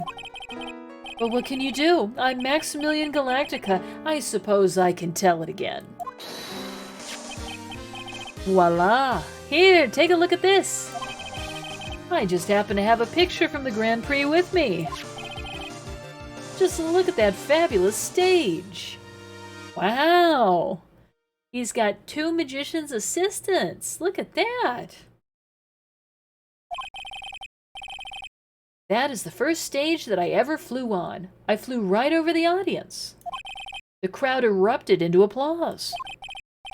At that time, I thought to myself that I could die right then and die a happy man. I'll never forget how I felt that night. The emotions, the acclaim. Wow. By the way, I think everyone who's a performer should get to experience that feeling. I just wish I could explain that to the other people in the circus. That's incredible, Max. I want a trophy too. Hey, Nick, how about you buy me a trophy? That's not how you earn a trophy, Maya. That's not how you earn a trophy, but you absolutely can buy trophies. And they're surprisingly cheap to have made, too. I've actually bought a few trophies for friends just as sort of gag gifts. They're very inexpensive. Do all the people who work with Max not like him? Well, to be honest, he's kind of snobby. He seems to come off like he thinks he's better than everyone else, but we all know he's from, you know, a humble background and everything, so I don't see why he has to be so snobby. My sweeties, you can have this picture of my triumph. Just make sure you show it to all the other members of the circus. Look and learn. That's what you should tell them. Learn how to get thrown in jail? Okay, photos in the court record now. Can we look at it? We look closely? Alright.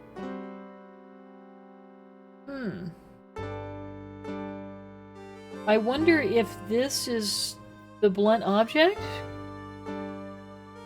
that was used to commit the murder. We still haven't found a murder weapon. That's the thing, right? Now, this might be too out of the box. What? Let's see here. Okay, very interesting stuff. This pepper is still bothering me. What the heck is going on with this pepper? Alright, well, let's head back to the scene of the crime and see if there's any other evidence or maybe someone new to talk with. You don't think multiple people took part in this? I absolutely think more than one person was involved in this murder. Oh, Wine, you gotta go? Well, thanks for stopping by. I'm so happy to see you. Yeah, take care of yourself. I'll see you soon. You hear that? It sounds like 2 people arguing. Alright, let's do it. Are you ready? Yes. Wait. Quit your whining. Let's just give this a shot already. Alright, let's go. Row, row, row your boat. Row, row, row your boat. What are you doing? Gently down the stream. Come on, you know that. I'm trying my best, but Trillo, this just isn't gonna work. Do you enjoy saying dumb things? You're gonna have to be on your own someday. If you can't handle something as simple as this, what are you gonna do then? Hello, Ben. Hello to you too, Trillo. What are you doing here? Can't you see we're on a secret crash training course? I'm sorry. Secret crash training? Whoa. Yes, Trello wouldn't give up until I said we'd try out his idea for a new routine. So we were trying to sing in a round for our new ventriloquism act. In a round? You can really do that? That's incredible! See? Even they are surprised by the idea. I told ya! You're not the only ones. You even surprised me with your idea.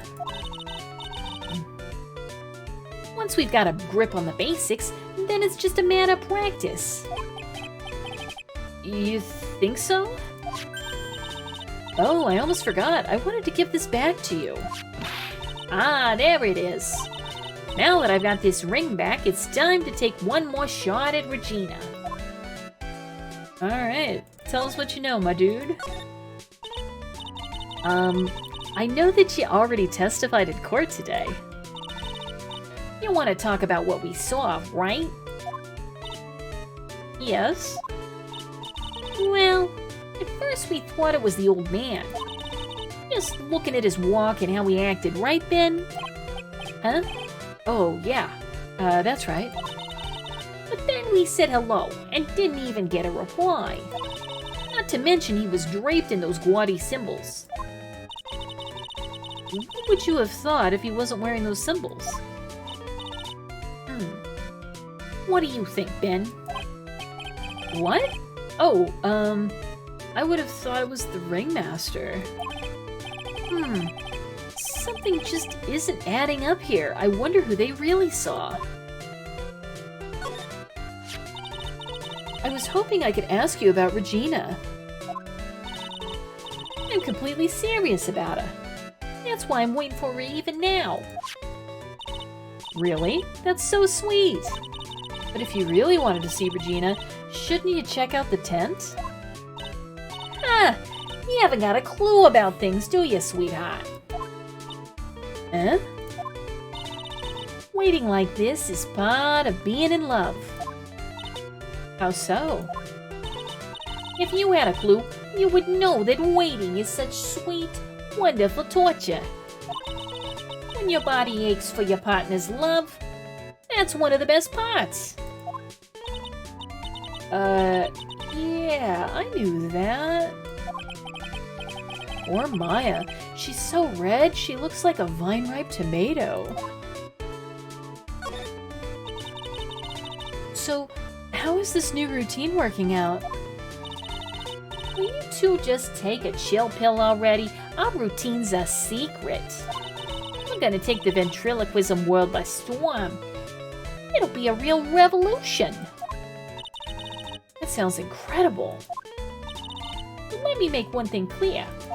We're not gonna take on the world just because that jerk said we should. That jerk? Max Galactica. Performer should aim for the world. Who does he think he is? Trillo, you seem to really be fired up about all this. He needs to realize that he isn't the only one who can conquer the world stage. You're right. You're right. Mark my words, I, Trilloquist, will win the Grand Prix. You're the man now, doll. Is this a you're the man now dog joke? Wow, okay. Talk about a relic. Row, row, row your boat. Will be the key to a glorious victory. Not to rain on your parade, but wouldn't a more mature song be best? Hey, you gotta start somewhere, right? Don't screw this up. You gotta be a part of this too. Okay. Boy, this is a violent relationship between the two of them. I don't like that. Let's go to the scene of the crime and see if there's any evidence, anything that we can look at here. Hey, it's Gumshoe! Oh, it's you two. You look like you just got hit by a truck. Shouldn't you get some rest? I'm taking a rest right now, pal. I've been listening to some crazy clown's life story. Ms. Von Karma told me to come down here and do this for her. Yeah, I figured as much. Let me tell you something, pal. Listening to that old clown sucks all your energy. Every time he's done talking, he looks at you like you should be doing something. I think he's waiting for you to laugh at his jokes. I know that, pal. Do you have any idea how much your face hurts if you fake laughing that much? Francisca really set you up bad this time, didn't she? You ask me, she should be listening to Mo herself. No way, pal. You're not gonna get me to backbite a woman with a whip. No way. Why are you defending her? Yes, Eagle, this is just like an Agatha Christie novel, isn't it? Monsieur Poirot. Exactly, yeah. Why are you defending her? Prosecutor Von Karma's always got her eyes on us. And every time you definitely don't want her to show up, poof, there she is. Was I dabbing? I can, I think. Try it now. Here we go. I don't think my the camera that captures my hand movement can see that far away. I'm trying.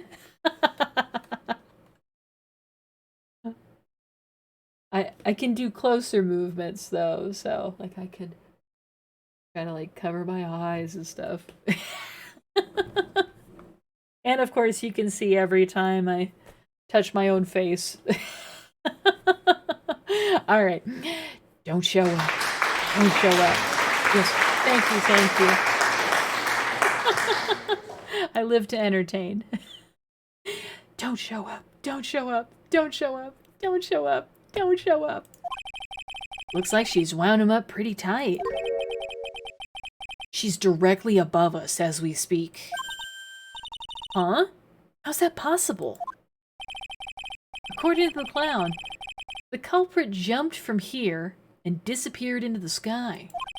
If that's what happened, it means the killer passed right by this window, pal. Oh, I see. Who lives in that room, behind the window up there? The acrobat's got his room on the 3rd floor, it seems. Pretty soon, Miss Von Karma's gonna start her investigation up there. So don't get any ideas of going up to the acrobat's room. Got it, pal? Ooh, Francisca Von Karma. Once she's done with her investigation, I think I'll go up there and check it out. Right? Exactly. Well, I don't know about you, but to me it sounds extremely suspicious that we had a murderer fly off into the sky and there's an acrobat we have yet to meet. Acrobat, you say? Well, hopefully we run into him soon. Ben's room, circus entrance. Well, we're not really supposed to go into the housing yet, right? Let's try going into the big top. Yeah?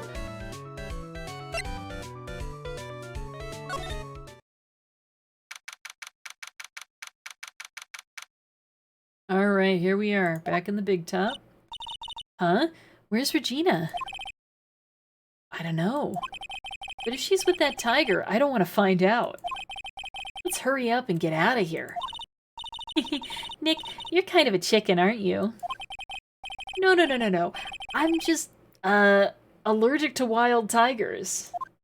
Me too, dude. I'm also allergic to wild tigers. Alright, who else could be here? Should we look in the ringmaster's room? Anyone here?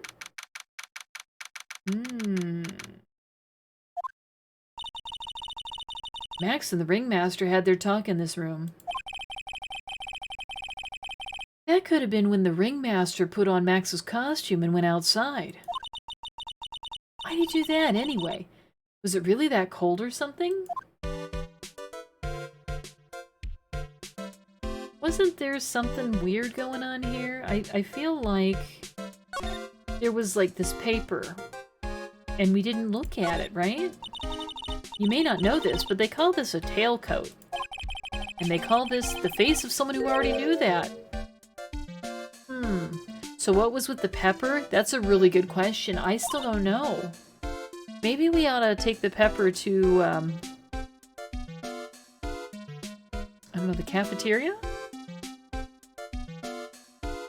There was a cafeteria room, right? Maybe that's where the pepper comes from?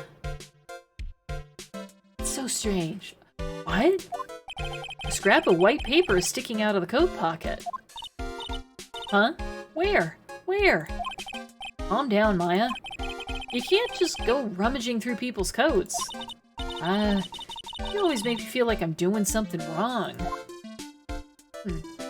Okay. Alright, well let's do that. Let's go ahead and follow up on this lead with the pepper by going to the cafeteria, right? See, it looks like one of these peppers that's on the table. Ah, right! Welcome to the wonderful, the fabulous, the cafeteria! Yikes, he's in an awfully good mood. Alright, you know what time it is. Riddle time! Why does everyone cry when they eat Mexican pizza? Come on, you can answer this. It's easy. Because cafeteria Mexican pizza is possibly a weapon of bowel destruction? Wrong. Try again. Okay, what do you think, girlie? I got it. Okay, what is the answer? Because they are in the cafeteria. Exactly. It's an incredibly sad place, the cafe. Cafeteria. That's a terrible joke. That doesn't even make sense. I did it. What's going on? It's being too nice. Alright. Well, let's talk to this fella about the trial. Today has been a really crazy day, hasn't it? You're telling me. I didn't think it was gonna be so tough. Tough? Yeah, it was a tough crowd. That's what you call a crowd that refuses to laugh. For instance, it was such a tough crowd this morning, I had to smash watermelons. I told them all a great story and even greater jokes, but no one busted out laughing. You even used the famed no shoes, no shirt, no service joke. Exactly. How can you not laugh at stunning comedy like that? Are you 100% sure about your testimony today? I saw what I saw, I swear. That creep just flew through the air? It wasn't exactly flying per se, it was more like floating. The silhouette of his face made me positive it was Max. I don't see a psyche lock. He must be telling the truth. Huh. Floating on air, huh? Very sus. Well, okay. Possible climbing of an invisible rope. Yeah, there might be some kind of wires or something that he wouldn't have been able to see at night, right? If it was by the acrobat's window. Yeah, exactly. Exactly. All right.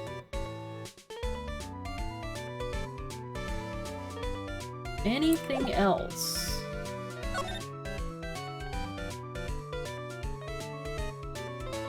we read this yet? Ah, bulletin board for, bulletins. Doesn't look like there are any useful clues posted here. Boring. Maybe we should leave a juicy tidbit for someone to read. Juicy? You know, like a fake clue. Maybe something like, message from the killer. Give it up, Maya. Alright. You know Gumshoe will take it all seriously. Alright, fair enough, fair enough.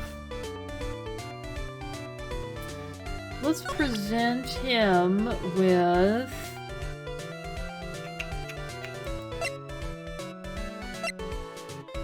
How about this photo of Max winning his award? Ah, not this picture. He showed it to you guys too? Huh? You've seen it as well? Well, you know what they say about Maximilian Galactica. Yeah, I'll show him the pepper too. He really gets around.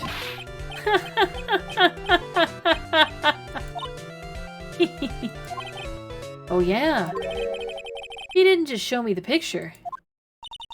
What do you mean? He showed me his bust too. Let me show you, that thing is enormous. Wow, it's in the picture, I think. Oh, this thing here, this bust. He'd make us worship it every day. He made us bow to his greatness. This guy sounds like a jerk. He's got a big bust? I wouldn't mind hearing more about Max's bust. Not that I'm into that sort of thing. Alright, should we present him this? Sorry, but I don't know anything about that. I see. After all, I'm just a clown. I concede Mo's a clown, but I get the feeling he's not your average clown. Alright, so he doesn't know anything about that. Does he have something new to say? Yes. Woohoo! Max's bust should be on that small table over there. The thud sound, yeah. There's nothing over there. Really? Oh yeah. When was it? I'd say about 5 days ago. All of a sudden, the bust disappeared. It disappeared? You want to see it? There's a photo on the bulletin board over there. Max just had to put the picture up. Hey, this thing's really cool. Nick, I want someone to make a bust of me. Sure, as long as I'm not paying for it. Aw. The bust is now added to the court record. You already have a theory, huh?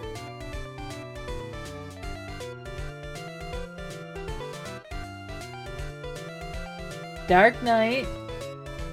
Oh, you think somebody dressed up this bust, didn't you? Yeah. Uh-huh.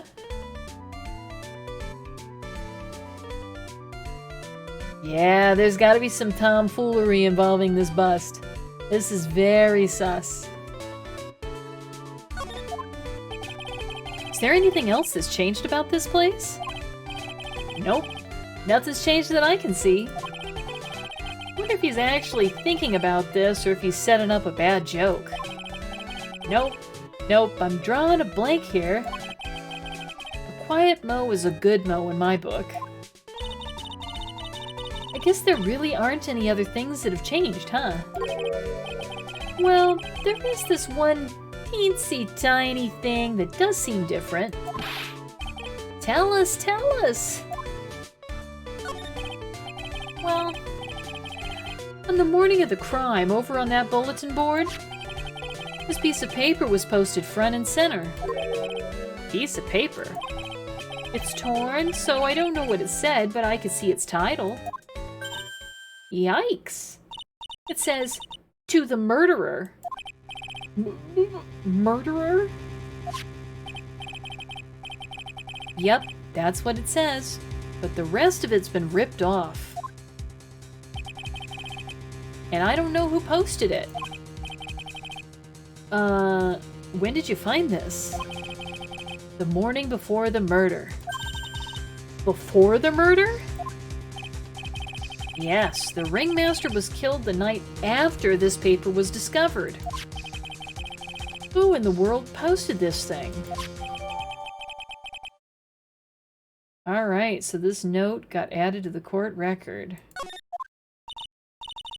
Nick, I think we better follow up on this important lead. Can we look at that? It just says, to the murderer. Okay.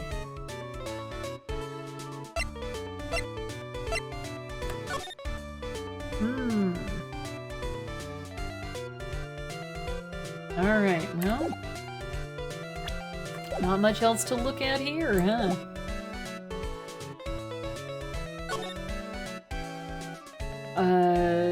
What now? Let's move around.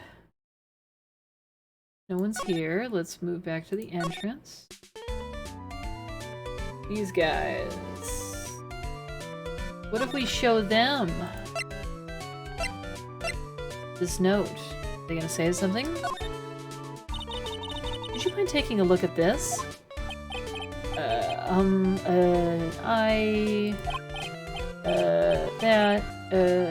It's... I guess we won't need you to look at this after all. Okay, so he doesn't have anything to say either.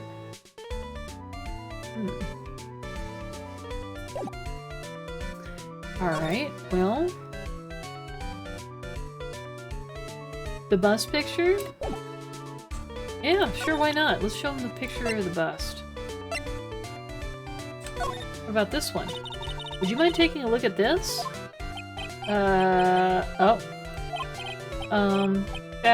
It's... I guess we won't need you to take a look at this after all. I don't think this guy's got much to tell us right now. I think we ought to go meet up with our client. I think that's the best way moving forward. Oh man, he is sweating bullets. Look at him. He is a nervous dude. Okay. Let's see here. Any new dialogue? No? Okay. Alright, well let's see here. Maybe Max has something on his bust. Yeah, let's present.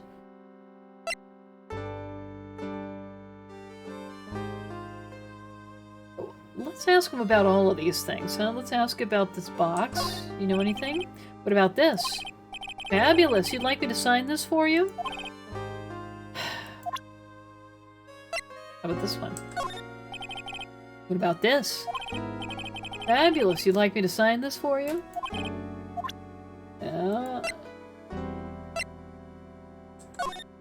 What about this? Fabulous! You'd like me to sign this for you?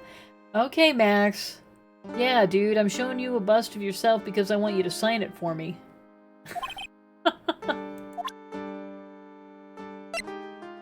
What about this?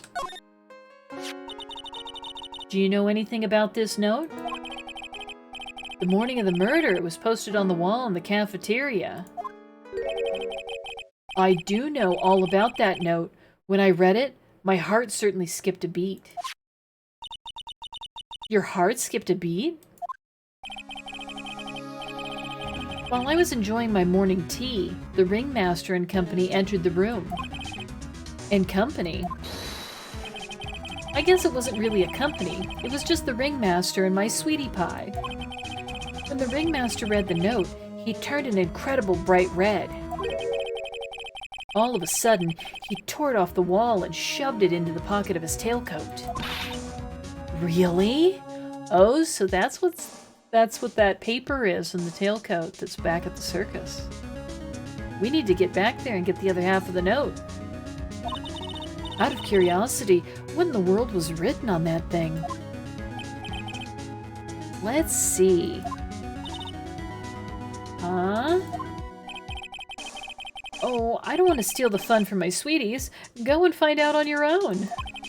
I'm sure you can find it somewhere.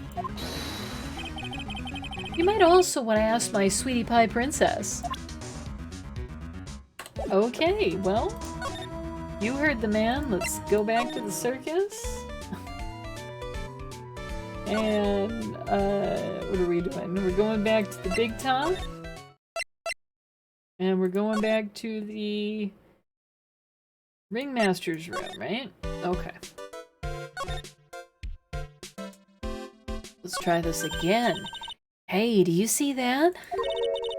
There's a scrap of paper shoved into the pockets of the tailcoat.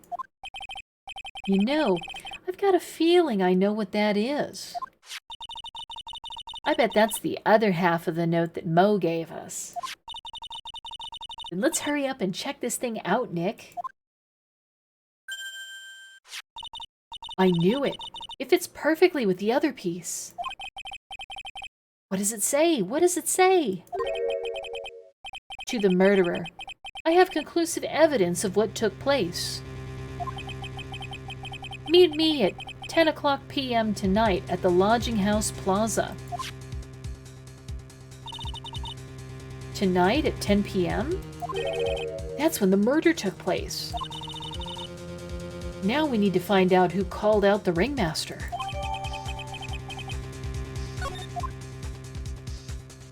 Wow. Okay, well, can we look at the rest of the note? To the murderer.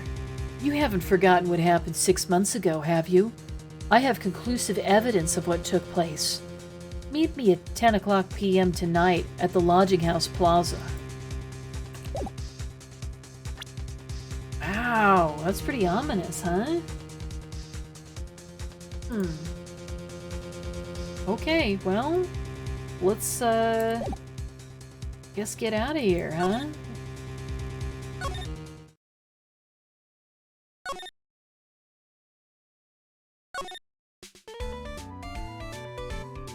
Okay, can we go into the lodging house yet? Oh! I think Gumshoe has something to say to us.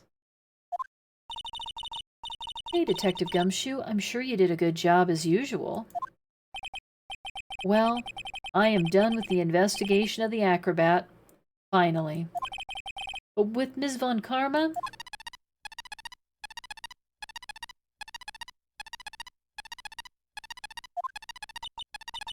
Nick, what is that? That beeping sound. It's Ms. Von Karma. Huh? Every time I hear that sound, she's usually not very far behind. Some sort of pager or something. If you don't mind, pal, I'm gonna go ahead and get out of here. Quick. See ya, pal. I didn't know that Gumshoe could run that fast. So much for being a flatfoot. Never seen a grown man so afraid of a girl still in her teens. Well, let's go inside. It's freezing out here. The wind's as biting as... Ow! As biting as lashes from a whip. Von Karma! She really did appear. It was a real battle today in court, wasn't it, Mr. Phoenix Wright? Did you have to jump out and scare us like that? What can I do for you? Tomorrow will be the day my dream finally comes true. You mean the story of my defeat at your hands making national news? National news? You possess such a small sense of scale. The global news, Mr. Phoenix Wright. Your miserable plight will be known internationally. She might be overestimating the importance of a win just by a smidge. You want to say something to us? Ms. Von Karma, it appears you got your hands onto something big, huh?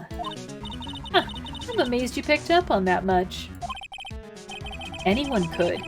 You couldn't hide that look of victory with 10 paper bags on your head.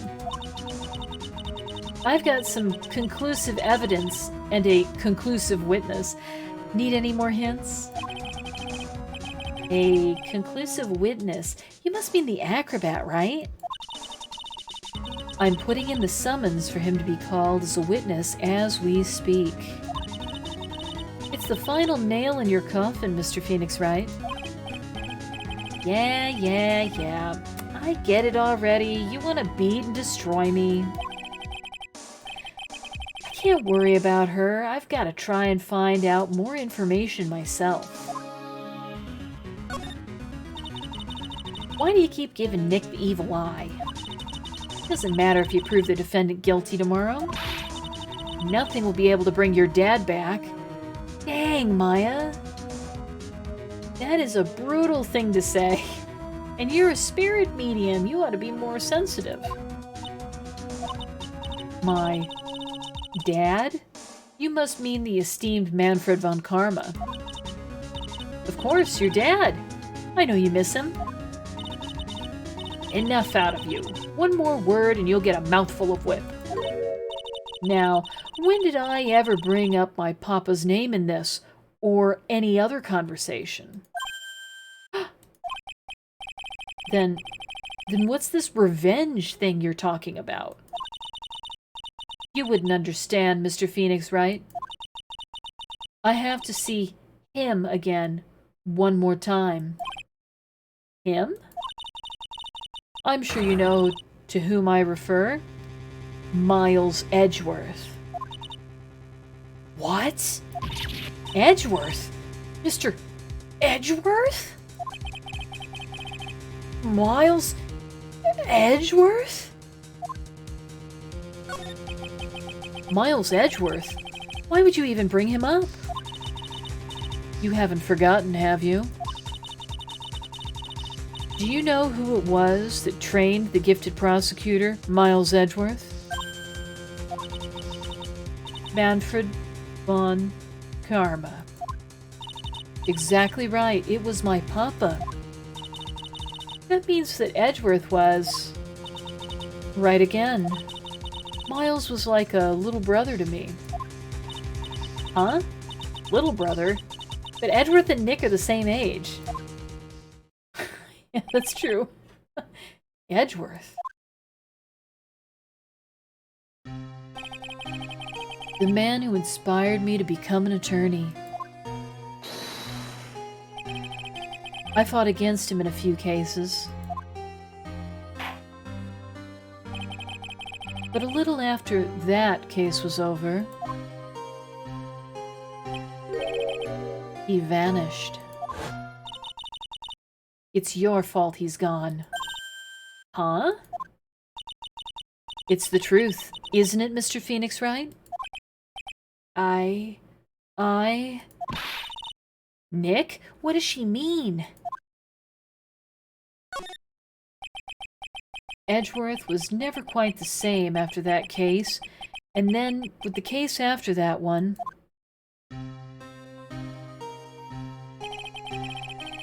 he never set foot into court again. And then one day, he just vanished. All he left was a simple note at the prosecutor's office. Prosecutor Miles Edgeworth chooses death. No, dude! No! Not Edgeworth? Oh, man. This is really not great. That was 1 year ago. It was a few months after you left to go back home. Mr. Edgeworth, he's dead? I don't believe it. Oh yeah? He's still alive. I'm sure of it. Somewhere in this world, he's still alive. Prosecutor Miles Edgeworth chooses death? Of course he did. You ruined his reputation as a prosecutor. You effectively killed the prosecutor in him. Just like your victory muddied the honorable name Von Karma. I'm gonna find him, and then I'm gonna teach him his rightful place with my own 2 hands. Nick! About Mr. Edgeworth. Maya, I already told you this once. Don't make me do it again. Don't bring up his name in front of me again, okay? Nick? Ms. Von Karma? What? I don't know if you're God's gift to prosecutors or not, but I've had about enough of you. Him too. What in the world happened? Huh.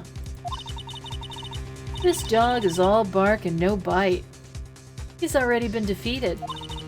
Regardless, I have nothing to inform you two today. Tomorrow will be the greatest courtroom battle this country has ever seen. Wow, okay. Nick? Let's go. We need to talk with the performer on the 3rd floor. I'm sorry I brought it up, Nick. Alright, let's go to Acro's room. Whoa, look at this guy.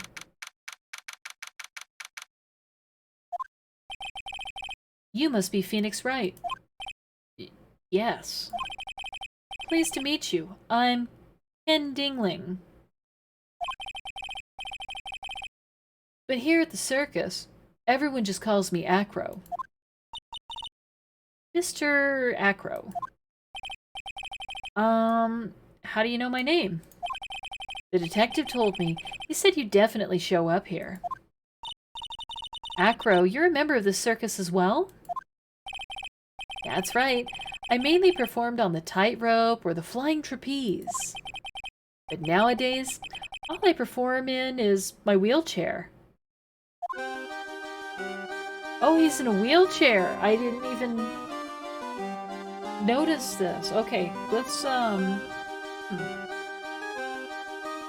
Alright, I guess we should have a talk. Why is he on the 3rd floor? Seems like they ought to give him a room on the 1st floor. But, okay, well, alright. Let's talk. Acro, why did you join the circus? When I was a kid, my parents failed miserably at business. Hey, Virtue, thank you so much for the 5 bits. Oh, I love the little corgis, so cute. Yeah, it is strange he's on the 3rd floor, isn't it? When I was a kid, my parents failed miserably at business. Then one night they decided to run away from it all. Without me. Without him? He was abandoned? Oh. The only person who was willing to take my parents' place was the ringmaster. The ringmaster took such incredible care of me, he was truly a lifesaver. It seems like the ringmaster is truly a saint. He was. That's why I decided to do something very important. I decided that I would devote my entire life to finding a way to repay him. And now, look how someone has repaid him for all the good in his life. It's such a shame. Sometimes I think that he was almost too kind. Perhaps he was too kind to his performers. Perhaps he was too kind to his daughter. I wonder if he spoiled Regina. Regina's so cute. She's truly a princess. Truly a princess? Are you sure that's a good thing? Do I detect a hint of a grudge against Regina? I'm sorry to ask, but why are you in a wheelchair? The nerves in my legs were badly damaged. And you can't walk now? I can't even stand now. And since I live on the 3rd floor, I can't even leave this building by myself. That's awful. The accident happened during an acrobatics session, right? Oh, he's got a secret. Ooh, he got a 3 Psyche Lock secret. Why would he have a grudge against Regina? I'm wondering if Regina has something to do with why he's in a wheelchair right now. It doesn't seem like Acro's injuries were acrobatic in nature. What's on your mind, Mr. Wright? Well, exactly when were you injured? It's been almost 6 months since I was hurt. I injured my legs during practice.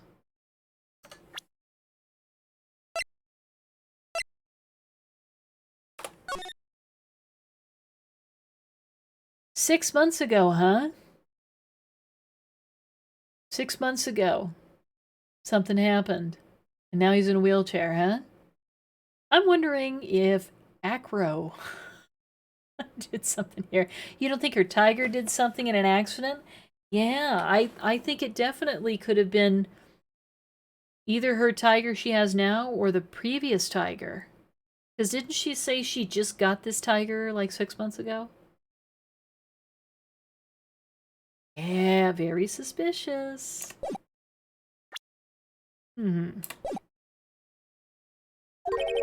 6 months ago. What in the world went on at this circus then? It's always 6 months ago, yeah. So what happened? I stopped by yesterday and noticed you weren't in your room. I was at the hospital all day yesterday. Ah, you went there for rehabilitation? What about the murder? Of course I knew about it. I spoke with the police before they allowed me to go to the hospital. Before I got the call from the prosecutor, I was convinced that it was all a dream. Huh? I just couldn't believe it. When I saw what I saw... What you saw? Jeez, that sounded really ominous. What'd you see? That night, I was in bed sleeping when I heard a huge sound coming from below my window. I see. The scene of the crime was right below your window. That's when I looked out the window. What did you see? He was flying straight up into the air. E? Maximilian Galactica. What? That's what I thought he'd say. You're absolutely positive that it was Max you saw flying? I am absolutely sure. There's no doubt in my mind. Nick. Huh, okay. Well, that's the same thing that the clown told us. But I think it's likely that they didn't see Max, but instead saw the bust, right? Let's go ahead and go back to the circus. Dig top.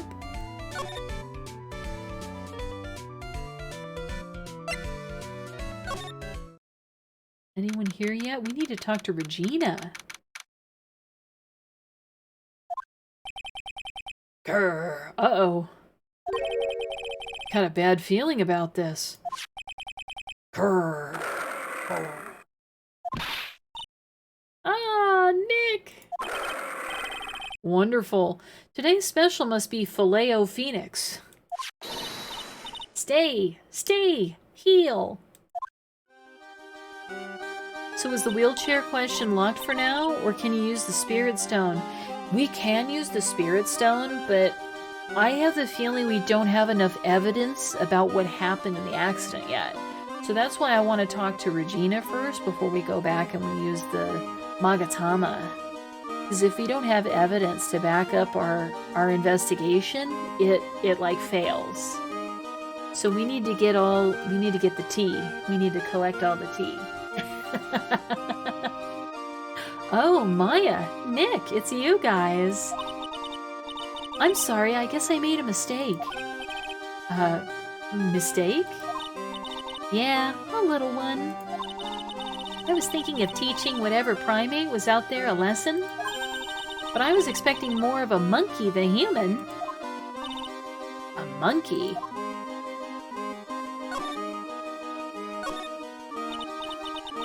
It's a pity about what happened to the ringmaster.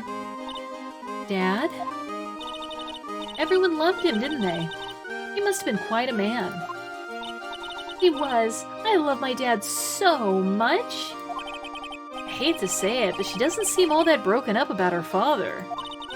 That's why it feels so lonely. Now that I won't be able to see him for a while. For a while? Yeah. When Leon died, I talked with my dad and he told me that when someone dies, they just become a star in the heavens.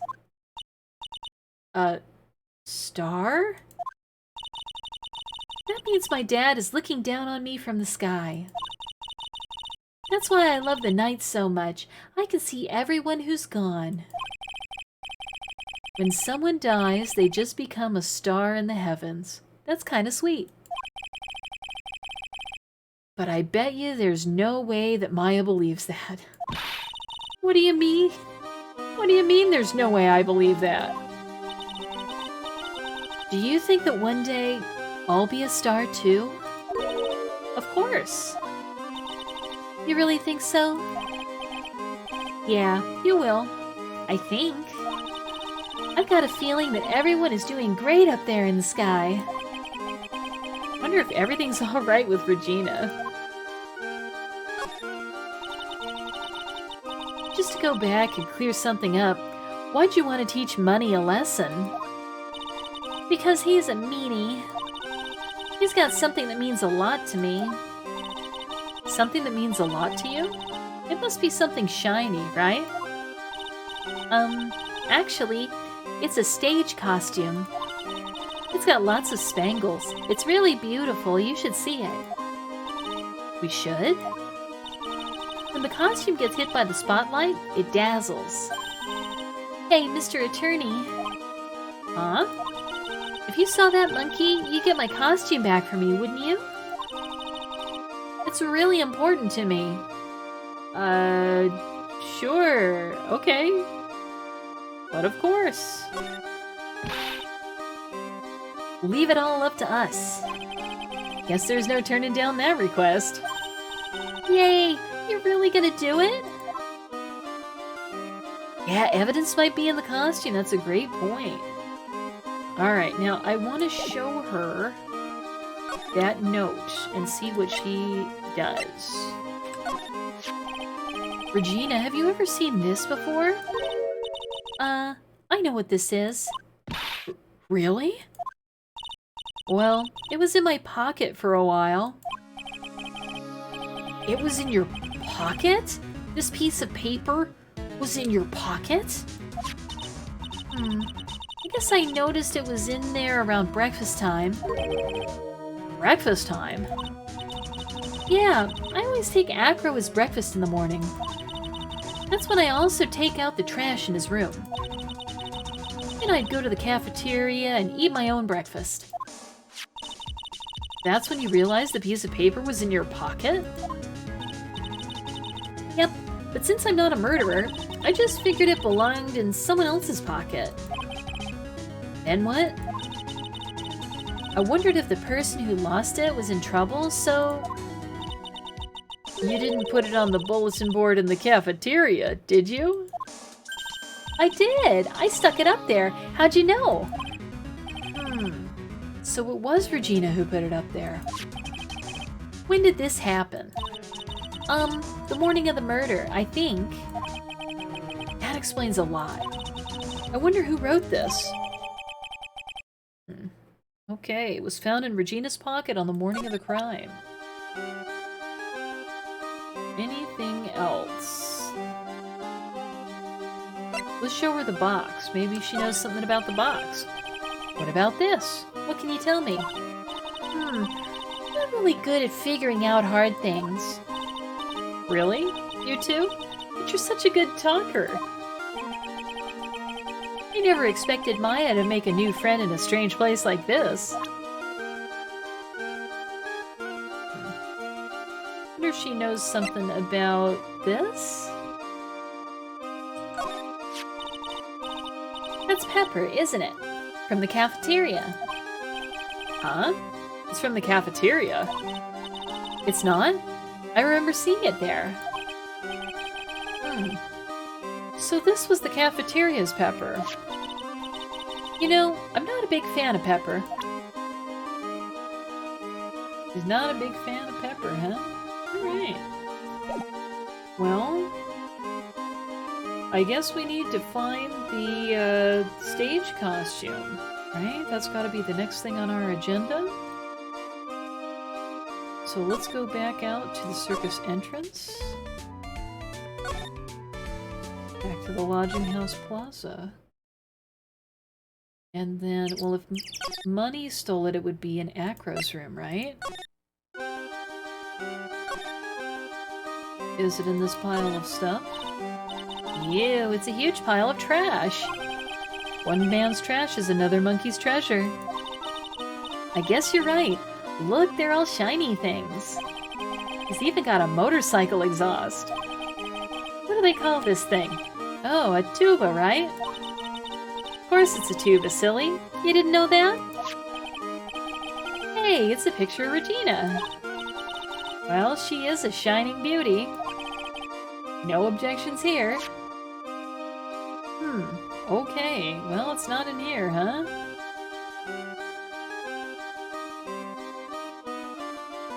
Where else could it be? Maybe it is in Mo's room? Ah, okay. Mo's not here. What's that? I hear something. Stop it, Nick. You're scaring me. What am I looking for? I'm looking for her spangled costume, right? The costume Regina was talking about. Money the monkey ran off with some shiny costume that she's got. Ooh, speak of the devil. Woohoo! Nick, it's Money! That monkey's holding something. See? That's it. That's the thing that means a lot to Regina, remember? All right. Time to take on this monkey, attorney style.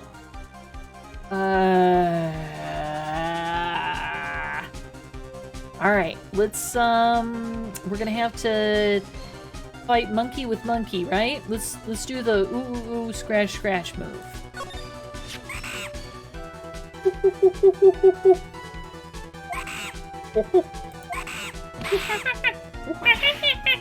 Yikes! Wah! I tried to have a monkey-to-monkey talk with him. I really did. Nick, you... I swiped it while Money was distracted. Yeah, Nick.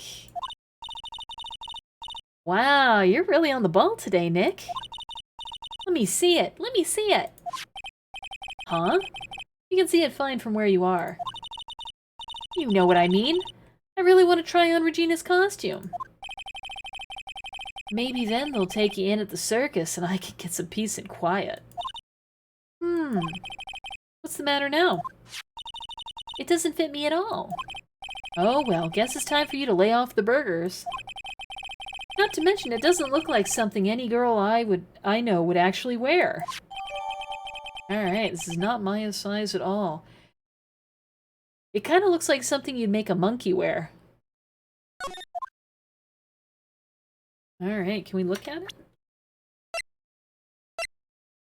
Can't look any closer at it. It is what it is, but we did find it. And that's the important thing. Alright. So, let's see, where are we at now?